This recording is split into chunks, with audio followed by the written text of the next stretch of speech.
Hello everyone, welcome to the What If Anime YouTube channel. Today, we're diving into an exciting new story that will take your imagination to the next level. Let's get started. What if Naruto secretly fall in love with Anko in Chunnin exam? Let's start the story. 7 Juin and 2 Anbu stand in the Hokage office looking at Hiruzen Sabutobi the Sandame, 3rd Shadow Hokage, who's also known as Professor. Today is a special day, and no, it isn't payday, no. It's time for the Chunnin exam, time to show off the village's power and also to strengthen bonds. But mostly to show of how strong the village has become, and out of all the hidden villages, Konoha still ranks number 1. Even though they don't have the Senju clan anymore and the Uchiha clan has been whipped out with only the Genin Sasuke Uchiha alive. The Hokage blows out smoke from his pipe. He then stares at the Junin. As you all know, Chunnin exams are coming up. This is an important event, and as you know, this year Chunnin exam is taken place in the Forest of Death, said Hiruzen, staring at the senseis of Team Guy 7, 8, and 10 on the sideline. Iruka is standing next Hiruzen. The old Kage turned his head, looking at a tall, large man and woman. The large man is Ibiki. He has a large, imposing figure, which he complements with a rugged head and face covered with old wounds and scars. Ibiki's head is always covered by his forehead protector to conceal a collection of burn marks, punctures from where screws were used, and long slash marks. The scars are indicative of the physical torture he has endured in the past, and illustrates his capacity to endure pain without giving up the desired information to the enemy. As a child, it was revealed that he had a short crop of silver hair. He wears a darker version of the standard uniform of the Intelligence Division, along with a black trench coat and gloves. Ibiki is a Tokubetsu Jonin of Konohagakure and the commanding officer of the Konoha Torture and Interrogation Force. Next to Ibiki is Anko Mitarashi, is a Tokubetsu Juin of Konohagakure. Anko has light brown, pupil-less eyes. Her hair is violet and styled in a short, spiky, fanned ponytail. She usually wears a fitted mesh bodysuit that covers her from her neck down to her thighs. Over this, she typically wears a tan overcoat with a purple inseam and a pocket on each side, a dark orange mini skirt, a dark blue belt, and pale gray shin guards. In addition to the typical forehead protector, she also wears a small pendant that looks like a snake fang and a wristwatch. Hiruzen blows out smoke. Ibiki-san, you will be the proctor of the written portion of the test, said Hiruzen. Ibiki bows to his Kage. Hiruzen then turned his attention towards Anko. Now Anko-chan, you will be the proctor of the second portion of the Chunnin exam. And please, Anko-chan, go easy on the Genin, asked a worried look Hiruzen. Anko grins at Hiruzen, giving the old man a toothy grin. No promises, Hokage-sama, grinned Anko. Hiruzen massages the temple of his forehead. He then turned towards his 2 Anbu. Yamato has short brown hair and black, almond-shaped eyes. He wears the standard attire of the Anbu. A black, sleeveless jumper under a gray flak jacket with strapped-up shinobi sandals, arm-length gloves with guards over them. He carried a sword strapped to his back, and wore a mask that resembles a cat's face covered in green and red intricate markings, an Anbu tattoo on his left shoulder. Yugo is a young woman with straight, purple hair reaching down to her waist, warm brown eyes, and a shade of red lipstick. As an Anbu member, Yugo wears a porcelain mask resembling a cat with 3 red stripes. 1 vertical stripe on the forehead and 2 horizontal stripes, 1 on each cheek. She also wears the standard Anbu uniform, consisting of black and gray armor, metal arm guards, and a katana strapped to her back. She has the signature Anbu tattoo on her right shoulder. Tenzo, Neko, you too and your unit will be guarding me. Is that understood? Asked Hiruzen in a serious tone. Both Anbu nod their heads. Hiruzen then turned his head to Hayate Gecko. Hayate had short brown hair, dark-colored eyes, and dark markings under his eyes. Even though he was a young man, he had pronounced lines under his eyes as well as an unexplained chronic cough that plagued him. He wore the standard Konoha shinobi outfit, complete with a forehead protector that he wore as a bandana, flak jacket, and regular shinobi sandals. He also carried a katana with a rectangular handguard strapped over his back. Hayate-kun, you will be the proctor of the primarily round and final round, ordered Hiruzen. Hayate cough in his hand. Hayate bows his head. Cough. Yes, Hokage-sama, cough, said Hayate as he bows to Hiruzen. The Sandame turned Hishia towards to his son Asuma, Kakashi, Kurenai, and Might Guy. Asuma was a tall man, with brown eyes, olive skin, short black spiky hair, and a beard. His clothing consisted of the standard Konoha ninja uniform with the sleeves rolled up halfway, flak jacket, regular shinobi sandals and forehead protector. He also wore a sash that had the kanji for fire, huo, marked on it around his waist, a pair of black bangles, and bandages wrapped around the arms of his sleeves. Kakashi has spiky silver hair often oriented to his left side, dark gray eyes, and typically a relaxed, heavy-lidded expression. During the Third Shinobi World War, his left eye was damaged, leaving a vertical scar from the injury. The eye was shortly afterwards replaced with a Sharingan, which he covers with his forehead protector when he isn't using it. This, combined with the mask he has used to cover the lower half of his face for seemingly his entire life, prevents most of his face from being visible. Kakashi wears Konoha's standard infantry clothing. A flak jacket, dark blue pants, and a long-sleeve shirt. He also wears fingerless gloves with metal plates on the back of the gloves. Kurenai is a fair-skinned woman of slender build. She has long black untamed hair reaching her upper back, and very unique eyes that are red in color, with an additional ring in them. She wears makeup consisting of red lipstick and purple eyeshadow. Her regular outfit consists of red mesh armor blouse with only the right sleeve visible. Overall, this is very broad material which resembles bandages, and she wears the Konoha forehead PR protector and regular shinobi sandals. Guy has a shiny bowl-style haircut and remarkably thick eyebrows. He wears a green jumpsuit, orange striped leg warmers, and the standard Konoha flak jacket, which he normally leaves unzipped. His red forehead protector is worn around his waist like a bell. "Now do any of you believe your team is ready?" asked Hiruzen. Asuma with a cigarette in his mouth stepped forth. He then looks at his dad in a lazy tone. "I Asuma nominate Team 10 for Chunnin exams Hokage-sama," said Asuma. Hiruzen nods to his son. Kurenai glares at the cigarette or cancer sticks. The Genjutsu mistress steps forward. "I Kurenai nominate Team 8 for Chunnin exams," said Kurenai as she bows to the elder Kage. Might Guy steps up with a large amount of enthusiasm, grinning at the old man, giving a good guy smirk, blinding everyone from the sparkle within Guy's teeth. "I the youthful green beast nominate Team 9 for Chunnin exams Hokage-sama," yelled Guy, giving the Hokage a good guy pose, leaving everyone to have a large sweat drop. If you look closely, you'll see the Kage Mountains with their own sweat drop. And finally Kakashi walks up lazily with his face buried in Icha novel, giggling like a pervert. He looks up at Hiruzen and bows to him. "I Kakashi nominate Team 7 for Chunnin exams," said Kakashi. He then quickly buries his head in the smut book. Hiruzen nods his head. Iruka looks towards Hiruzen, then to Asuma, Kakashi, and Kurenai. "I'm sorry for interrupting, but do you believe your genin are ready? I mean, they haven't been genin that long. Are you sure they are ready and prepared for the Chunnin exams?" asked Iruka in a worried tone. It's not like he doubted their skills, but he was worried his former students would die in the forest and weren't ready for the next step, but he also felt some of them weren't ready to become Chunnin. Kakashi waved him off lazily, paying the academy instructor no mind. "Iruka, you shouldn't worry yourself. Each of the genin were personally trained by us. We don't nominated them if we didn't believe they weren't ready," said Kakashi, not even looking up at Iruka. Iruka sighs, rubbing the back of his head. Hiruzen coughs in his hand. "Iruka-kun, while I'd admire your wariness, but Kakashi is right. If they didn't believe their students weren't ready, they wouldn't have nominated them," said Hiruzen.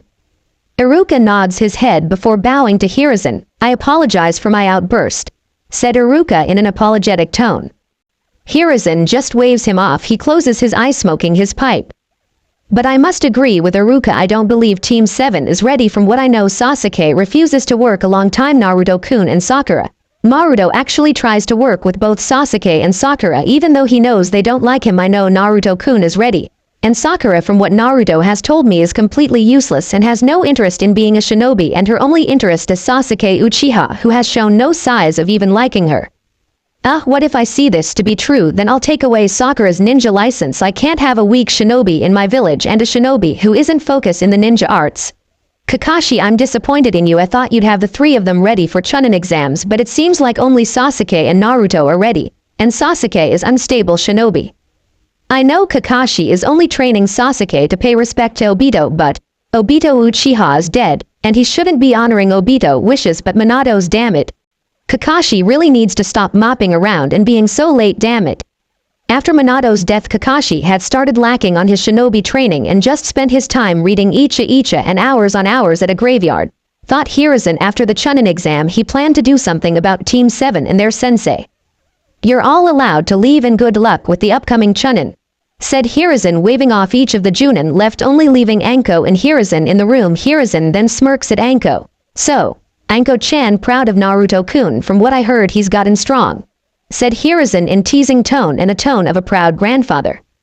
Something happened that no one would thought would happen. Anko Mitarashi blushed, but of course if anyone would have pointed this out, they would get a rusty kunai shoved up so deep in their ass, their own grandchildren will feel the pain of a rusty kunai shoved up their ass. Now most would wonder why a 24-year-old woman would blush over a 12-year-old. Well, Anko Mitarashi and Naruto Uzumaki are dating. They have been dating since Naruto was 10, but they officially met when Naruto was 8 and being chased by a mob of stupid citizens who can't tell the difference between a child and a being of mass chakra. Lucky for Naruto and unlucky for the mob, Anko Mitarashi isn't an idiot who didn't doubt the Yondaime's fuinjutsu skills. So, she summoned her non-poisonous snakes and had them attack the citizen. After rescuing Naruto, she saw the look of hatred in the young boy's eyes. Afraid Naruto might turn out like her tracer sensei, she took the young blonde under wing, and making Naruto her first and only apprentice after teaching the young boy everything he needs to know. The two start becoming closer. For the blonde Uzumaki, he saw Anko as one of his precious people and one of the most gorgeous women he had ever seen. When Naruto said this, caused Anko to blush at the comment and was surprised someone had called her gorgeous. This shocked the Perplanet, cause no man has ever called her pretty. Hell, no man had called Anko gorgeous. Despite how the snake summoner of Konoha dresses, she's actually a virgin. No man wants to sleep with the snake whore. And as rumors of her sleeping with lots of men, those are just lies. And as for Anko, she found the young boy cute. After 6 months, she didn't just believe Naruto to be just a cute little 8-year-old, no. She found Naruto Uzumaki attractive. She would have told herself she can't find Naruto, her student, attractive, and what will everyone think, if she actually gave a shit what anyone thinks. After 2 years, she'd finally asked Naruto out. She still remembers he was 10 at the time and she was 22 at the time. She remembers the cute grin Naruto had that day. He honestly reminded her of a grinning fox. At the time she was nervous and embarrassed at the notion her a special Chunnin getting nervous to ask someone out who's a lot more younger. But Anko wanted to tackle the blonde, cuddle with him. After dating for 3 weeks, she asked, well, demanded he moves into with her, which he full-heartedly agrees. After moving in with Anko, she put the blonde on a healthy diet since he was malnourished due to the villagers overpricing everything and only selling rotten and expired food. So, after Anko left a few snakes in their shops, she started making food for them since she knew he wouldn't actually eat a proper diet. Anko then grins, Saint Hiruzen, of course I'm proud of Naruto-kun, I've taught him everything I know. And those Kage no Bunshin actually help his training. I've even been able to get him to learn 2 of his element affinities, said Anko in a proud tone. Happy with the process of his training, she had no doubt he was at low Chunnin and had the Chunnin mindset, which also help him ready for the Chunnin exams. Hiruzen nods his head, happy with the progress of his surrogate grandson. He also remembers Naruto taking on his grandson Konohamaru and 2 orphan Moegi and Udon. He was really happy with Naruto getting the arrogance out of the young Sabutobi. The aged Kage smiles at Anko. I've also heard Naruto profound in Kenjutsu, Fuinjutsu, Kyakujutsu, Kusarigama Jutsu, and Bujutsu, is that correct? Asked Hiruzen. Anko just shrugged her shoulders before grinning like a cat at Hiruzen. You'll just have to find out yourself, said a grinning Anko. Hiruzen laughs, and to be honest with himself, he would rather find out himself and see Naruto's skills. Ah ha ha, very well Anko-chan, you're free to go, said Hiruzen's. Anko smirks at this. She the shunship out of the room, heading for her place to get ready for the Chunnin exams. Hiruzen laughs at the eager Anko. Ah ha ha, she may be ages older than Naruto, but she'll make him happy, thought Hiruzen. When arriving at her home, she lives in a 1-bedroom apartment, and while rumors said she lived in the Forest of Death were wrong, she actually lived in the Shinobi Center, living in 2-story house, with living room, bedroom, and kitchen. The walls of her house are tan in color. She has a king-size bed. She bookshelf filled with scrolls and various books. She has coat rack where she places her cloak. As she enters her house, she sees a blonde spiky-haired kid reaching 160 centimeters tall, 5 feet 3. Anko smirks at seeing the blonde. She quietly sneaks behind him. She wraps her arms around his neck, catching the blonde-haired boy by surprise, but soon relaxes into the arms of Anko. He also felt her D-cup breast pressed against his back. He then rubs her face against his whiskered cheeks. This caused the blonde to purr. Anko grins at this. She then licks his cheeks, sending shivers down his back. Miss me Naruto-kun. whispered Anko in a seductive lecherous tone, causing her young boyfriend to turn blood red. If Naruto could, he would have steam coming out of his ears. Naruto nods his head furiously. Anko snickered at this. She honestly loved teasing Naruto. He was just so cute and innocent, it was hard not to. "How's my Shota boy toy?" asked Anko with her hot breath hitting against Naruto's face. If Naruto could, he would probably blow up due to her teasing. "I'm fine, Anko-chan. Kakashi gave me this paper saying, if I wish to complete in the Chunnin exams I had to feel this out," said a still nervous Naruto. Anko grins at this. She had already told her Naruto about the upcoming Chunnin exam, and Blonde was excited at the chance of becoming a Chunnin, mostly because he felt he was ready for the next step in his shinobi career. Also, he's tired of Sasuke "I'm better than you" attitude. If being arrogant as he wasn't worst, his ego has gone up since he activated the Sharingan, which annoyed him. He's also irritated with Sakura always yelling at him or trying to hit because she thinks he's trying to prove he's better or showing off. And Sakura inability to train herself, believing just because she's Kunoichi of the year and has book smart makes her believe she's better than him, which she wasn't since she's useless and they always have to rescue her because she refused to actually train, believing Sasuke would pay attention to her if she focused more on her looks than her being a capable ninja. And Kakashi, his second sensei, Naruto honestly doesn't respect him. How can he respect him when he hasn't trained or taught him anything? The only thing he taught him has tree walking, which he'd already knew. Kakashi has stated Sakura has good amount of chakra control and would be great in genjutsu, but he hasn't once seen Kakashi giving Sakura any pointer on genjutsu. He mostly pays attention to Sasuke.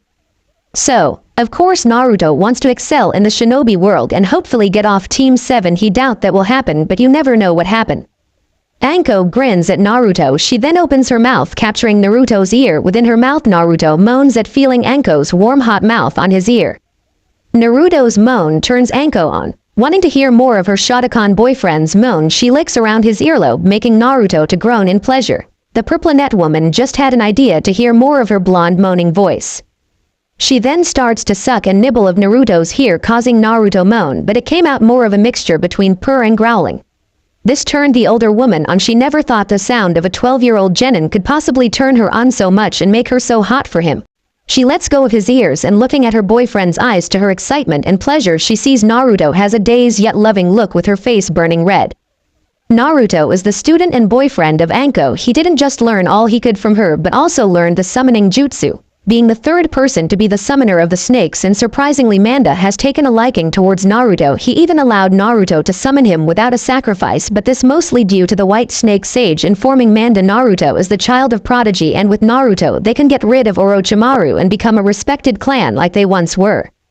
Naruto also gained his own familiar summon, a female Bitis Arietans. His summon snake name is Mirayuki, Mirror Snow. The head has two well-marked dark blue bands, one on the crown and the other between the eyes. On the sides of the head, there are two oblique dark blue bands or bars that run from the eye to the supralabials.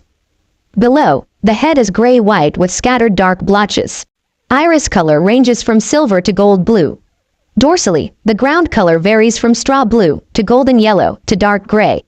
This is overlaid with a pattern of 18 to 22 backwardly directed, dark blue to black bands that extend down the back and tail.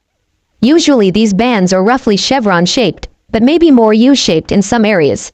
They also form 2 to 6 light and dark crossbands on the tail. The belly is white, with a few scattered dark spots.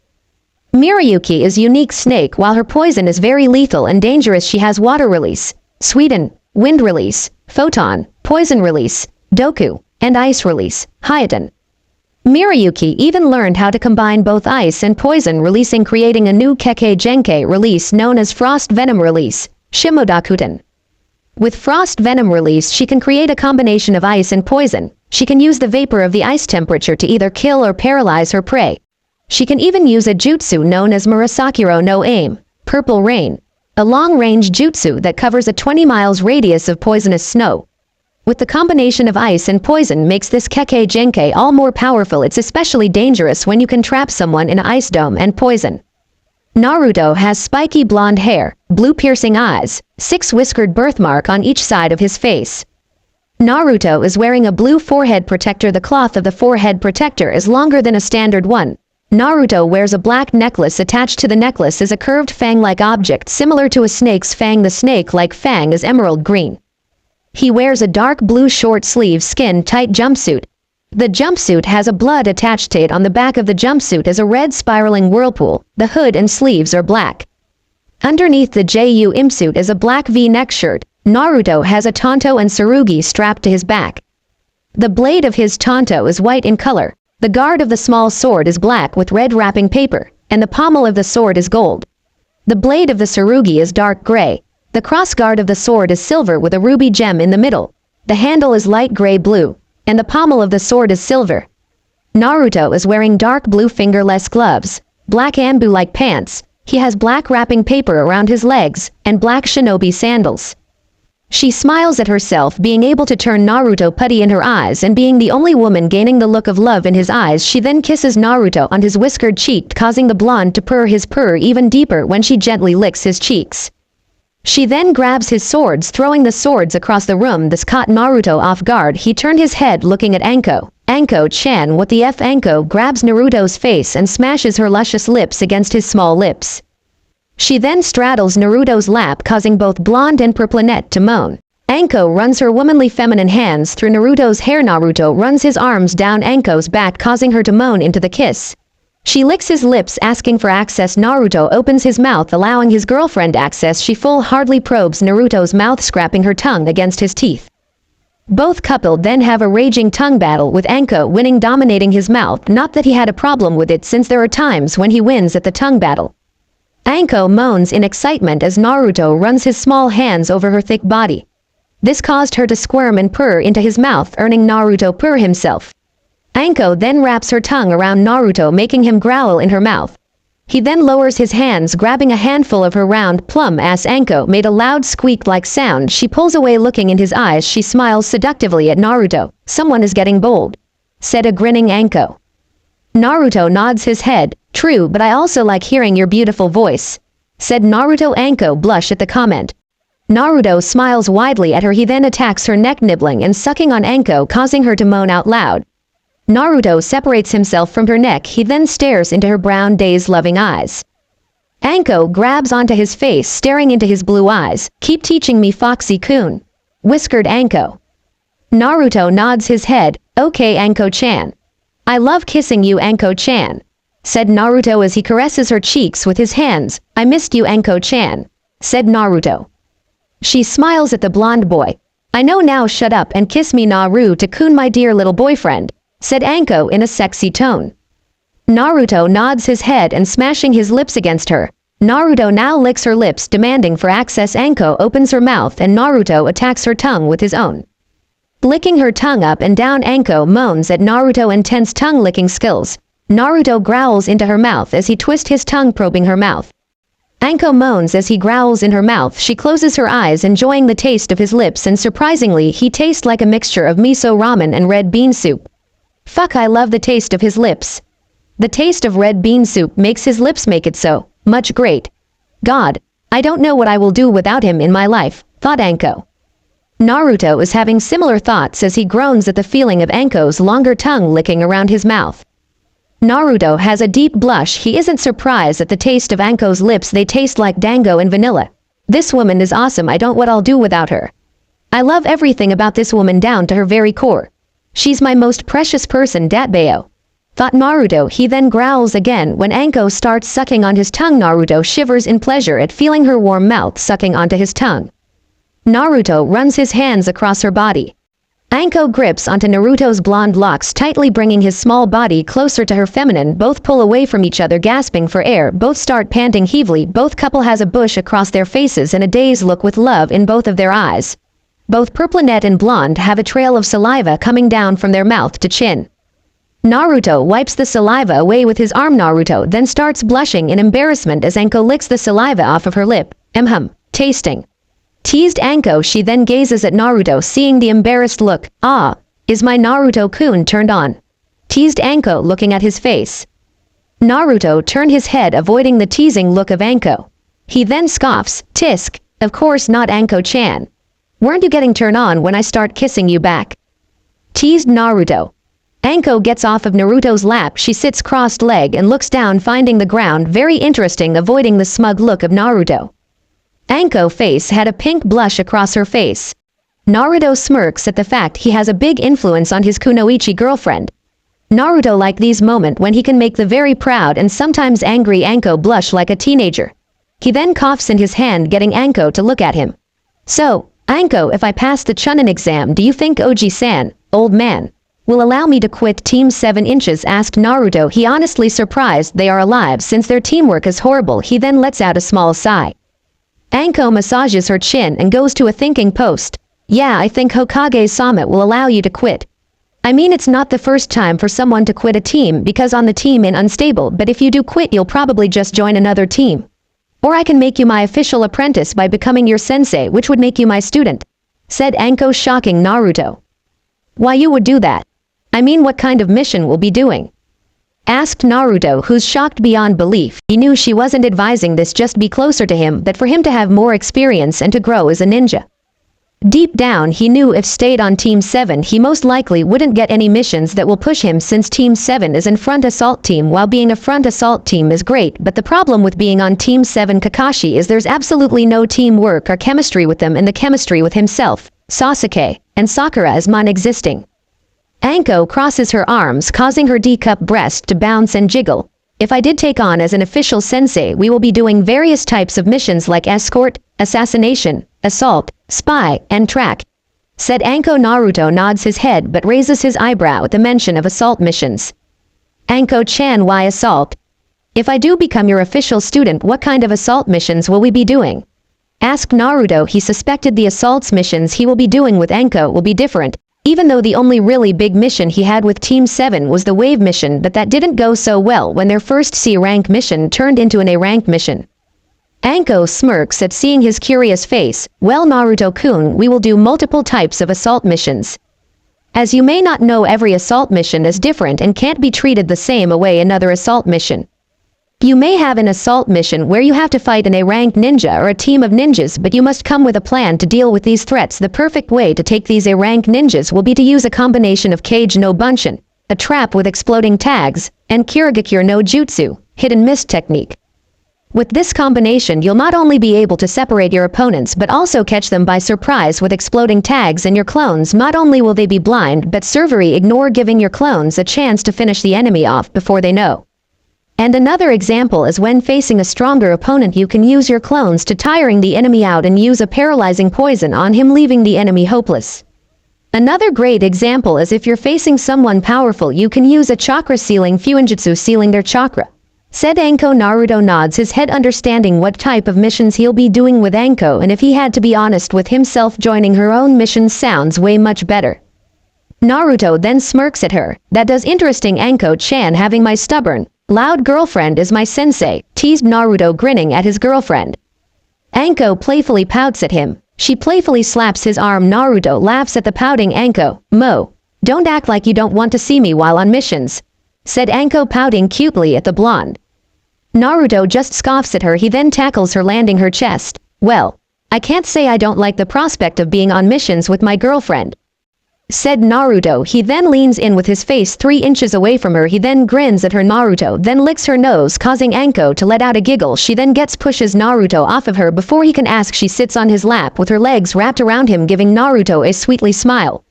Naruto smiles back at her. Before they can do anything, both stomachs make themselves known, causing both to laugh. Well, let's eat, Anko-chan, said Naruto, grinning at his Chunnin girlfriend.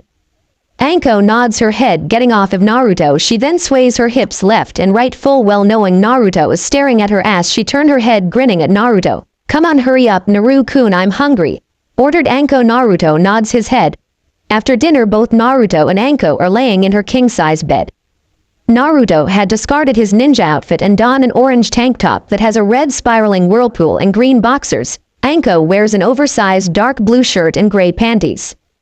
As they both lay in bed, Anko snuggles up against Naruto, rubbing her cheek against him, causing him to purr. Anko then rolls Naruto on his back, having herself hovering over the blonde. She then gives him a cast kiss. Anko then kisses him all over his face. She then trails her tongue to his neck and jawline, causing Naruto to groan.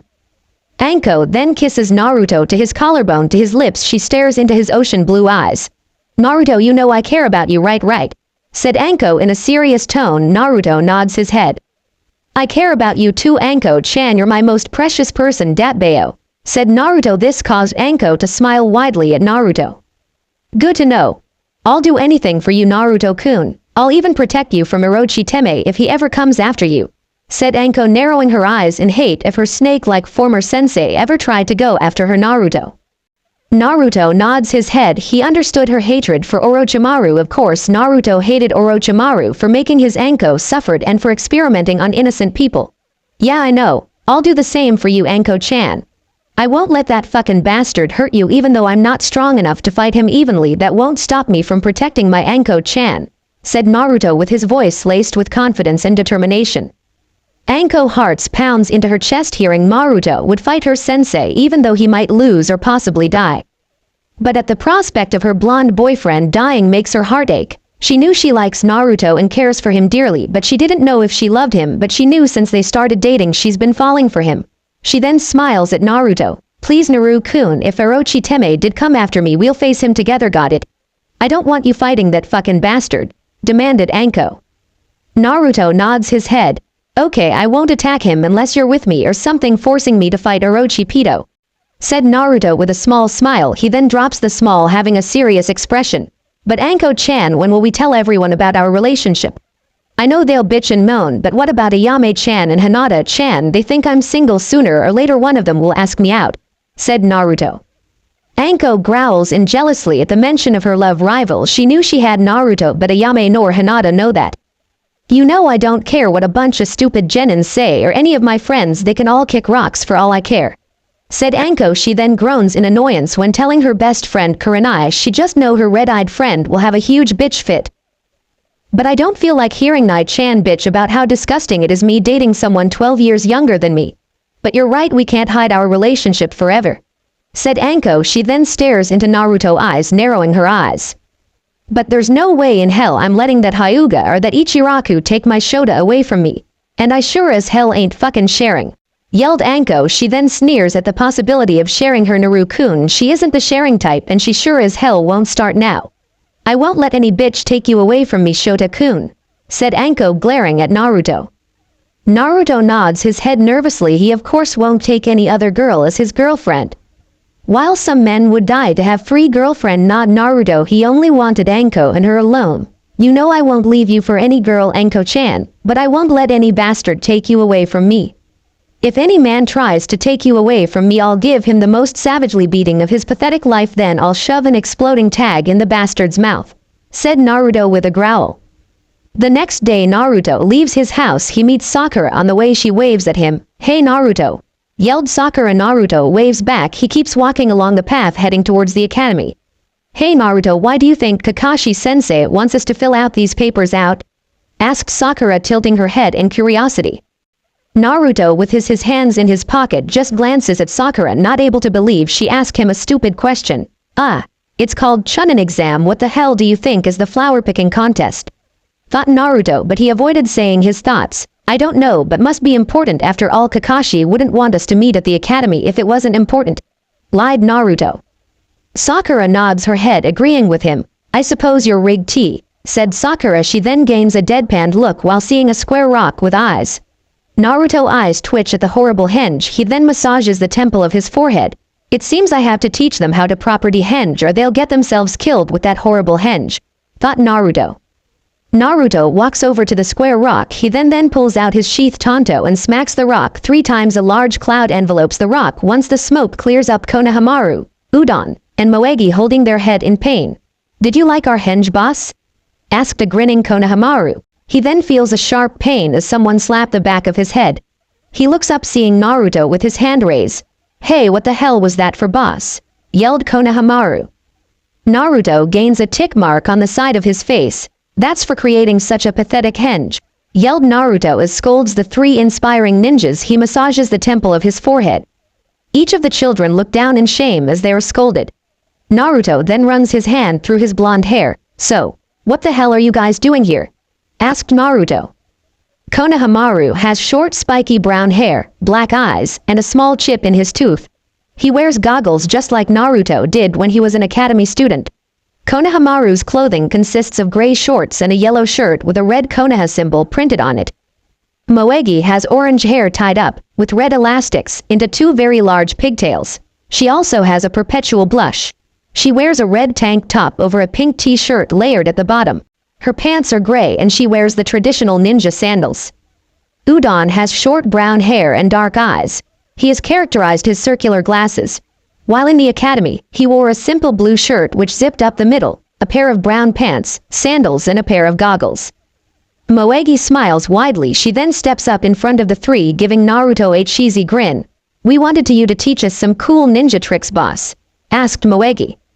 But before Naruto can answer her, Konohamaru stares at the pink net girl next to Naruto. "Hey boss, is she your girlfriend?" asked Konohamaru, who's pointing at Sakura. Naruto narrows his eyes gazing at Sakura. He then turned his attention back on Konohamaru. "No, not even I would never date her," said Naruto, who has a plain look, waving Konohamaru off. At his outburst, angered Sakura, believing she was the most prettiest girl in the academy, but before she can voice her opinion, Konohamaru snickers before having a wide smirk. "Yeah, you're right, there's no way she can be your girlfriend, she's ugly," said Konohamaru. This angered Sakura, not taking being called ugly lightly. She gritted her teeth and raised her fist. Konohamaru, sensing the upcoming danger, does the smart thing and run away with Sakura chasing right after him. Naruto sighs at the scene and mutters, "Annoying girl." He then turned his attention on Moegi and Udon. "Moegi, Udon, grab onto me. We need to stop Konohamaru from getting in any deeper trouble," said Naruto. Both children nodded their heads, grabbing onto Naruto's leg. Naruto then performs a shunship to catch to them. When he catches up to Sakura and Konohamaru, he sees a teenage in a cat-like suit with war paint lifting Konohamaru, grinning at him. Next to makeup-wearing teenager, she tries to tell him to leave the kid alone. The makeup-wearing teen grins viciously at Konohamaru. "Ah, come on Tamari, this won't take long," said the makeup-wearing teen. The now confirmed Tamari looks uneasy, looking left and right. "Come on Kankuro, just put the kid down before he catches you," said Tamari, trying to stop the now confirmed Kankuro to drop Konohamaru, who'd ran into him. Tamari has teal eyes and sandy blonde hair, which is gathered into 4 consecutive ponytails. Tamari's outfit consists of a single light purple-colored, off-the-shoulders garment that extended to halfway down her thighs, with a scarlet sash tied around her waist. In addition to incorporating fishnet worn over her shoulders and legs, specifically on her right calf and her left thigh, she also wore her black forehead protector around her neck. Kankuro wore a black, baggy, full bodysuit with a red and yellow circle on the front. He also wears a black hood which covered his head completely, and had cat-like ears and his forehead protector on his forehead. His outfit derived from traditional Bunraku puppeteer costumes. Bunraku puppeteers usually wear black outfits and hoods so as not to distract from their puppets. When he first made an appearance, Kankuro sported a triangular face paint design. He also wears gloves and carries his puppets on his back. Naruto released killer intent, glaring at the 2 sand ninjas. "I suggest you listen to your friend. That boy you're threatening to hit is the Hokage's grandson. Now I know before you join the Chunnin exam you want to be eliminated for attacking a citizen, especially if that citizen is from the Sabutobi clan.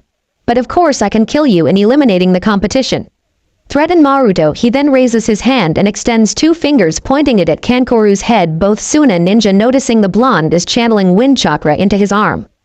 This caught Kankoru off guard, not knowing the blonde is a wind user. He then grits his teeth in frustration, full well knowing he couldn't win against a wind user.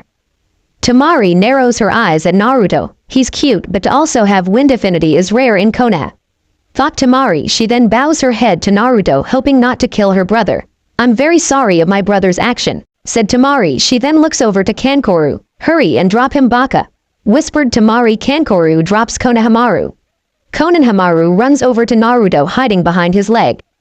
Naruto lowers his arm, canceling the wind chakra. "Uchiha, you and the other person glaring at me can come out now," said Naruto. Sasuke drops down, giving his HMH sound while the redhead person drops down. This caught everyone by surprise, but especially caught Sasuke by surprise since he didn't sense the redhead. This also caused the self-proclaimed prodigy to seethe in jealously at not being able to sense the redhead when Naruto, who he believes is a loser. Gaara has fair skin, green eyes, and short red hair. He has no distinctive pupils or eyebrow. He's had tanuki-like black rings around his eyes.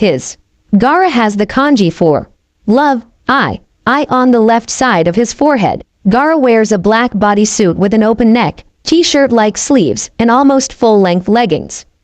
With this, he wears a white cloth over his right shoulder and the left side of his hips. He has a wide leather band from his left shoulder to his right hip with which he carries his sandboard and around which he wraps his forehead protector. "Gee Gaara!" exclaimed Kankuro, staring in shock with his widened eyes focus onto the confirmed Gaara. Gaara glares coldly at Kankuro. "Kankuro, shut up, you're a disgrace to our village." He then turned his attention to Naruto glaring at him, but Naruto doesn't back down, glaring at him with both releasing killer intent. Behind Naruto is an after-imagine of an orange snarling fox, and behind Gaara is a red snarling raccoon dog. "What's your name?" asked Gaara, looking towards Naruto. Naruto crosses his arms, staring into the redhead's eyes. He's a Jinchuriki Kyuubi, do you know which one?" asked Naruto. Kyuubi growls, "That must be that idiot Shikaku." "Naruto, watch out, for he's a dangerous one, he seems like the only person that give you a challenge," said Kyuubi, informing his Jinchuriki. Naruto mentally nods his head. "My name is Naruto Uzumaki, and yours?" asked Naruto. Gaara stares into Naruto's eyes, he then narrows his eyes. "My name is Gaara of the Sand. I look forward into killing you," said Gaara in a cold, dark tone. Naruto just gives a half smirk. "I can't wait, Gaara, I look forward to fighting you," said Naruto. "Hey, wait a minute, what are you Suna ninjas doing here in Konoha?" exclaimed Sakura. She then backs away as Gaara glares at her, causing Sakura to shrink back. Sasuke then steps forward. "Wait, don't you want yo know my name?" asked Sasuke arrogantly, having a smug like believing Gaara would want to know who he is. Gaara just glared at him. "No," said Gaara. He then goes off, leaving the Konoha ninjas behind. "Kankuro, Tamari, let's go," ordered Gaara. Both sand ninja and hurried up. Naruto smirks at the sand ninjas. "This Chunnin exam might exactly be fun," said Naruto. He then waves off Konohamaru, Udo, and Moegi. He turned his head, seeing neither Sasuke or Sakura following him. Naruto then groans in annoyance. "Sakura, Uchiha Teme, hurry the fuck up," growled Naruto, not even paying attention to either their glares at the back of his head. Why should he? He's used to the villagers glaring at him. "Dope, you don't ordered an Uchiha," yelled glaring at Naruto. "I, who the hell do you think you ordering, Sasuke-kun, and I you baka?" yelled Sakura, but to her frustration Naruto ignores them both. He then sighs. "Damn, those two are so annoying," thought Naruto. Once they make it to the academy, they see their sensei Kakashi giving them an eye smile. "I'm glad you three came," said Kakashi. Naruto just stares at Kakashi while Sakura and Sasuke look confused. "What do you mean, Kakashi-sensei?" asked Sakura. "It means that if one of you chose to not precipitate in the Chunnin exam, none of you will be able to take the Chunnin exam," said Kakashi upon seeing their shocked face. "Besides Naruto, since Naruto figured this out, the reason I didn't tell you was so none of you felt force. Now, just head upstairs, you're one next closer to excelling in rank," said Kakashi. He then shunship away. "Well, that's go, we aren't going to become Chunnin when standing around," said Naruto, going upstairs. Both Sakura and Sasuke follow behind them. As Team 7 enters the room, they see two Chunnin stopping a girl with twin Chinese buns, a Hyuga, and a kid wearing a green tracksuit with possibly the thickest brushes eyebrows ever. Sasuke and Sakura can't help themselves but to stare the Genin's eyebrows, while Naruto turns his head, seeing a boy with shiny black hair, round eyes with prominent lower eyelashes, and very thick eyebrows. His hair is now in a bowl cut style. He wears a green jumpsuit, orange leg warmers, and a red forehead protector worn as a belt. He has bandages around his forearms up to his fingers, covering a set of stitches on his hands that were caused by his rigorous training. Next to the boy is another boy who's obviously a Hyuga, who has fair skin and long black hair, which the anime usually depicted as dark brown. When his Byakugan was not active, he has featureless white eyes. The anime gave them a slight lavender tint. He wears a khaki shirt, a dull blue shirt beneath that, and mesh armor beneath that. He wore dark brown shorts, blue shinobi sandals, and wrapped bandages around his right arm, chest, and right leg. He tied his hair back in a loose ponytail tied a few inches above the end. He wore a black forehead protector, under which was a smaller headband with two straps that frame the sides of his face, both of which hide his Hyuga main family's Juinjutsu. Next to them is a girl. She has black hair and gray eyes, both of which are depicted as dark brown in the anime. She wears her hair in two Chinese-style buns on her head with short fringe bangs framing her face. She wears a pink sleeveless kipao-style blouse with red sleeve trimmings and yellow fastening buttons and dark green pants. A pouch is adjusted to her thigh, and her forehead protector and sandals are both blue. Naruto narrows his eyes at the team, mostly at Neji and Lee. No doubt the one in the jumpsuit is trained by Might Guy, and from what I've heard, Might Guy is one of the physical strongest people who don't use chakra to increase his own strength. This might be interesting. Thought Naruto. Just Naruto continues walking, ignoring the young Kunoichi about letting her team up. But sadly his teammate choose to do something stupid. "Hey, drop this genjutsu and let us past," yelled Sasuke with his Sharingan activated. Sakura nods her head, agreeing with Sasuke. Naruto sighs to himself. "Come on Naruto, calm down, don't make a bigger scene and have a bigger target on you. This is the time to finally stop holding back," thought Naruto with a tick mark. He then turns toward his teammates. "Uchiha, Haruno, hurry up," said Naruto. He then walks toward, ignoring the glare Sakura and Sasuke is shooting at them. Naruto remembered when Anko had taught him genjutsu and how to break it, which she literally beat each lesson in his head. Flashback. 5 years ago, a 7-year-old sits crossed-legged in front of Anko while Naruto would be excited to learn something new from his crush, Sensei. "So what we gonna learn today? Some new jutsus, how to learn rescue princesses or to shoot fire out of their eyes," yelled an excited Naruto. Anko then smacks Naruto on top of his head with a chop. Naruto yells in pain at feeling the snake summoner karate chop the top of his head. Naruto looks up Anko with his bright blue eyes. "Ow, that hurt Anko-sensei," yelled Naruto. Anko then smacks him on the back of the head, causing Naruto to fall on the ground, landing face first. "I thought I told you Gakis stop fucking yelling. I'm right in front of you, god damn it," glared Anko, narrowing her brown eyes at his blue eyes. Seeing him nod, she continues to tell her student about what they will learn. "Okay Gaki, today we are gonna learn genjutsu," said Anko. Naruto raised his eyebrow at her. "What's genjutsu again?" asked Naruto with his head tilted, making the blonde look like a curious fox. Anko sighs at this. She didn't know why, but she accepted him to say something like this since, like most children in the academy, he wanted to know how to blow shit up. Anko then massages the temple of her forehead. She can almost see a headache coming. She then looks down to her student. "Alright, Gaki, genjutsu is created when a ninja controls the chakra flow of a target's cerebral nervous system, thereby affecting their 5 senses. This is frequently used to create false images and or trick the body into believing it has experienced physical pain. Genjutsu can also be used to manipulate others, similar to brainwashing, by feeding the victim elusive suggestions. Most genjutsu is performed visually, requiring the target make eye contact with the caster. Other methods include integration with nature transformation, as shown with water and lightning release, and ingesting special pills that activate when the target sleeps. Audible genjutsu is deemed the most dangerous because the user can trap victims from long distances. Despite its usefulness, genjutsu is rarely employed, most shinobi preferring the real, tangible effects of ninjutsu and taijutsu over the imagined effects of genjutsu. The difficulty of performing genjutsu in the first place presents an additional barrier to its use. Genjutsu require precise chakra control in order to manipulate the target's senses and advanced intelligence to make the illusion convincing, prerequisites that even those who are a skilled ninja. Some, however, are able to specialize in genjutsu, like my best friend Kurenai Yuhi being regarded as one of Konoha's experts in the field, and members of the Uchiha clan being particularly feared because of their Sharingan's generic genjutsu. Those under the influence of genjutsu will either appear to be unconscious or continue to move around under the pretense of the genjutsu. The latter is very effective in battle, as a genjutsu user can make themselves appear to be somewhere else and attack the victim from behind, or change the environment to make the victim see a flat plain where there is a steep cliff. But sadly for someone like you, Naruto will never be able to learn it due to your level of intelligence, and you have way too much chakra, and as I said, you need a good chakra control and you just don't have that control," said Anko in a lecture tone. Naruto gains a tick mark on his head at someone insulting his intelligence. He may not be the smartest person in the academy, but he didn't like people insulting his intelligence, sensei or friend. Naruto glares up at Anko. Are you saying I'm too stupid to create genjutsu?"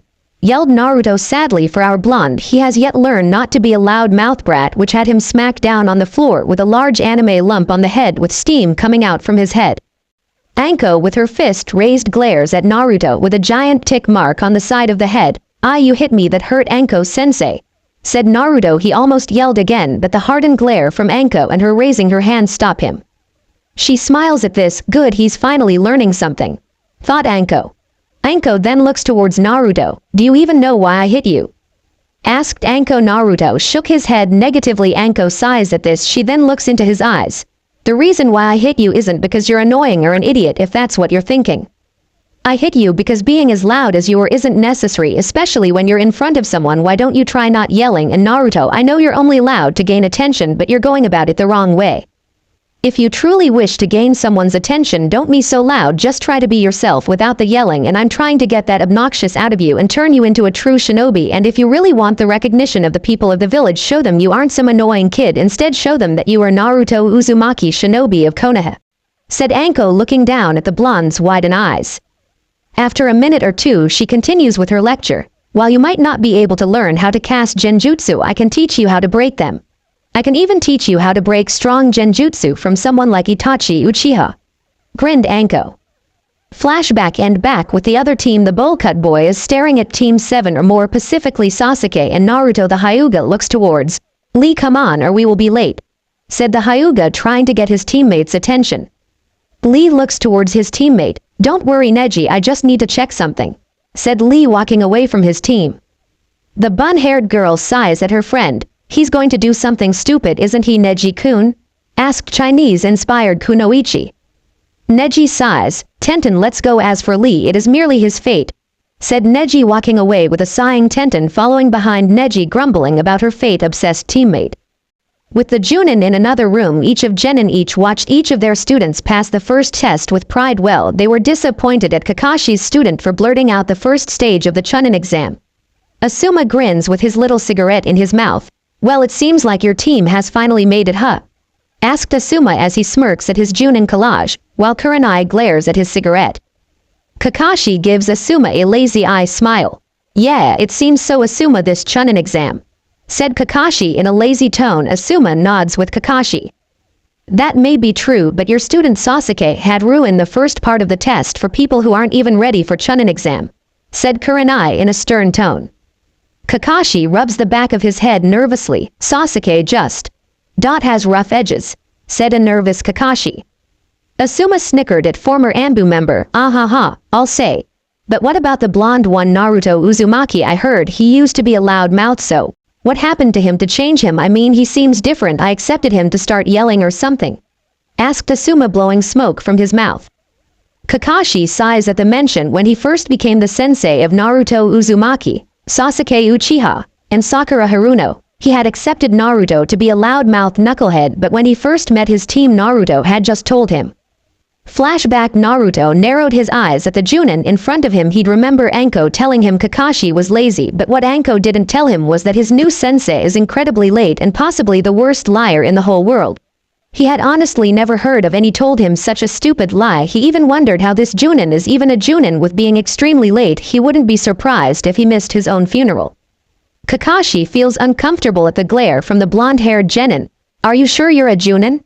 Asked Naruto with his voice laced with suspicion. Kakashi blinks his sole eye at not accepting the response from the blonde Jinchuriki. Of all things, he was accepting the blonde to yell, liar. Just like the pink-haired Kunoichi. Of course I am. Why do you ask? Said Kakashi, looking towards Naruto. Simple, because you were extremely late and I thought a Chunnin like yourself wouldn't make your students wait, said Naruto with his arms crossed, glaring at Kakashi. Kakashi rubbed the back of his head nervously, not sure how to respond after all this. Naruto Uzumaki hasn't won, he accepted, but I already told you why I was late, said Kakashi. Naruto's glare intensified, almost reminding Kakashi of his blonde blue-eyed sensei. I don't care about your pathetic attempts to lie to us. If you aren't even capable of being on team to meet us, then how can we accept you to be on time for mission? I mean, if you truly wanted to train us, then at least meet us at the correct time. If not, then why are you here? I got important things to do, and one of them isn't waiting hours on ends for a late sensei like yourself. Now, let me make myself clear. I don't care why you're so late and don't want to hear it. All I accept from you is to train us and make it so each of our own ambitions can be achieved. Got it, Hataki sensei, said Naruto. Flashback. And Kurenai also looked uninterested from what she heard from Kiba. Naruto was an idiot and dead last, but from Hinata she'd heard he was very smart and skilled, and her quiet student Shino stated Naruto has improved over the years. So it was actually hard to decide who was right. She had heard the blonde Jinchuriki had been trained by her best friend Anko Mitarashi when Anko told her that she was afraid she'll turn him into dango-loving person like Anko, but she just didn't know which was true about their Jinchuriki. She turned her head towards Kakashi. I'm also curious, I've heard so many things about your student Kakashi, said Kurenai, staring into his black eye with her own red eyes. Kakashi sighs at this. The subject of Naruto Uzumaki was also a difficult. He knew the blonde didn't respect him since he stopped calling him sensei within the second week, while Naruto wasn't a brooding boy obsessed with vengeance, and thankfully he wasn't a fanboy. The best he could say about Naruto was a person who wished to be Hokage and was serious about being a shinobi. Naruto is unique in his own way, said Kakashi, not sure how to explain Naruto's attitude. They then heard snickering. They turn around, seeing Anko Mitarashi laughing. Anko-chan, you were his first sensei. Can you tell us how he changed exactly? Asked Kurenai, looking at her best friend. Nope, what's the fun in that? Laughed Anko, causing each Chunnin to sigh in disappointment. With Team 7, they had just met Rock Lee, who's a dead last and whose dream is to prove with hard work one can become splendid ninja. He had also attempted to ask Sakura on a date but turned him down because she finds him weird. He then asks Sasuke to fight him and wishes to prove himself by fighting Sasuke Uchiha, but Naruto places his hand on Lee's shoulder. I have heard of you were also a dead last Naruto Uzumaki, is that correct? Asked Lee, looking at Lee. Naruto growls at the mention of dead last. He never understood what's the purpose for dead last. Kunoichi of the year, or shinobi of the year. He found all those titles completely useless in the field of being a shinobi. He also found the idea of prodigies stupid. All he saw it as another stupid title.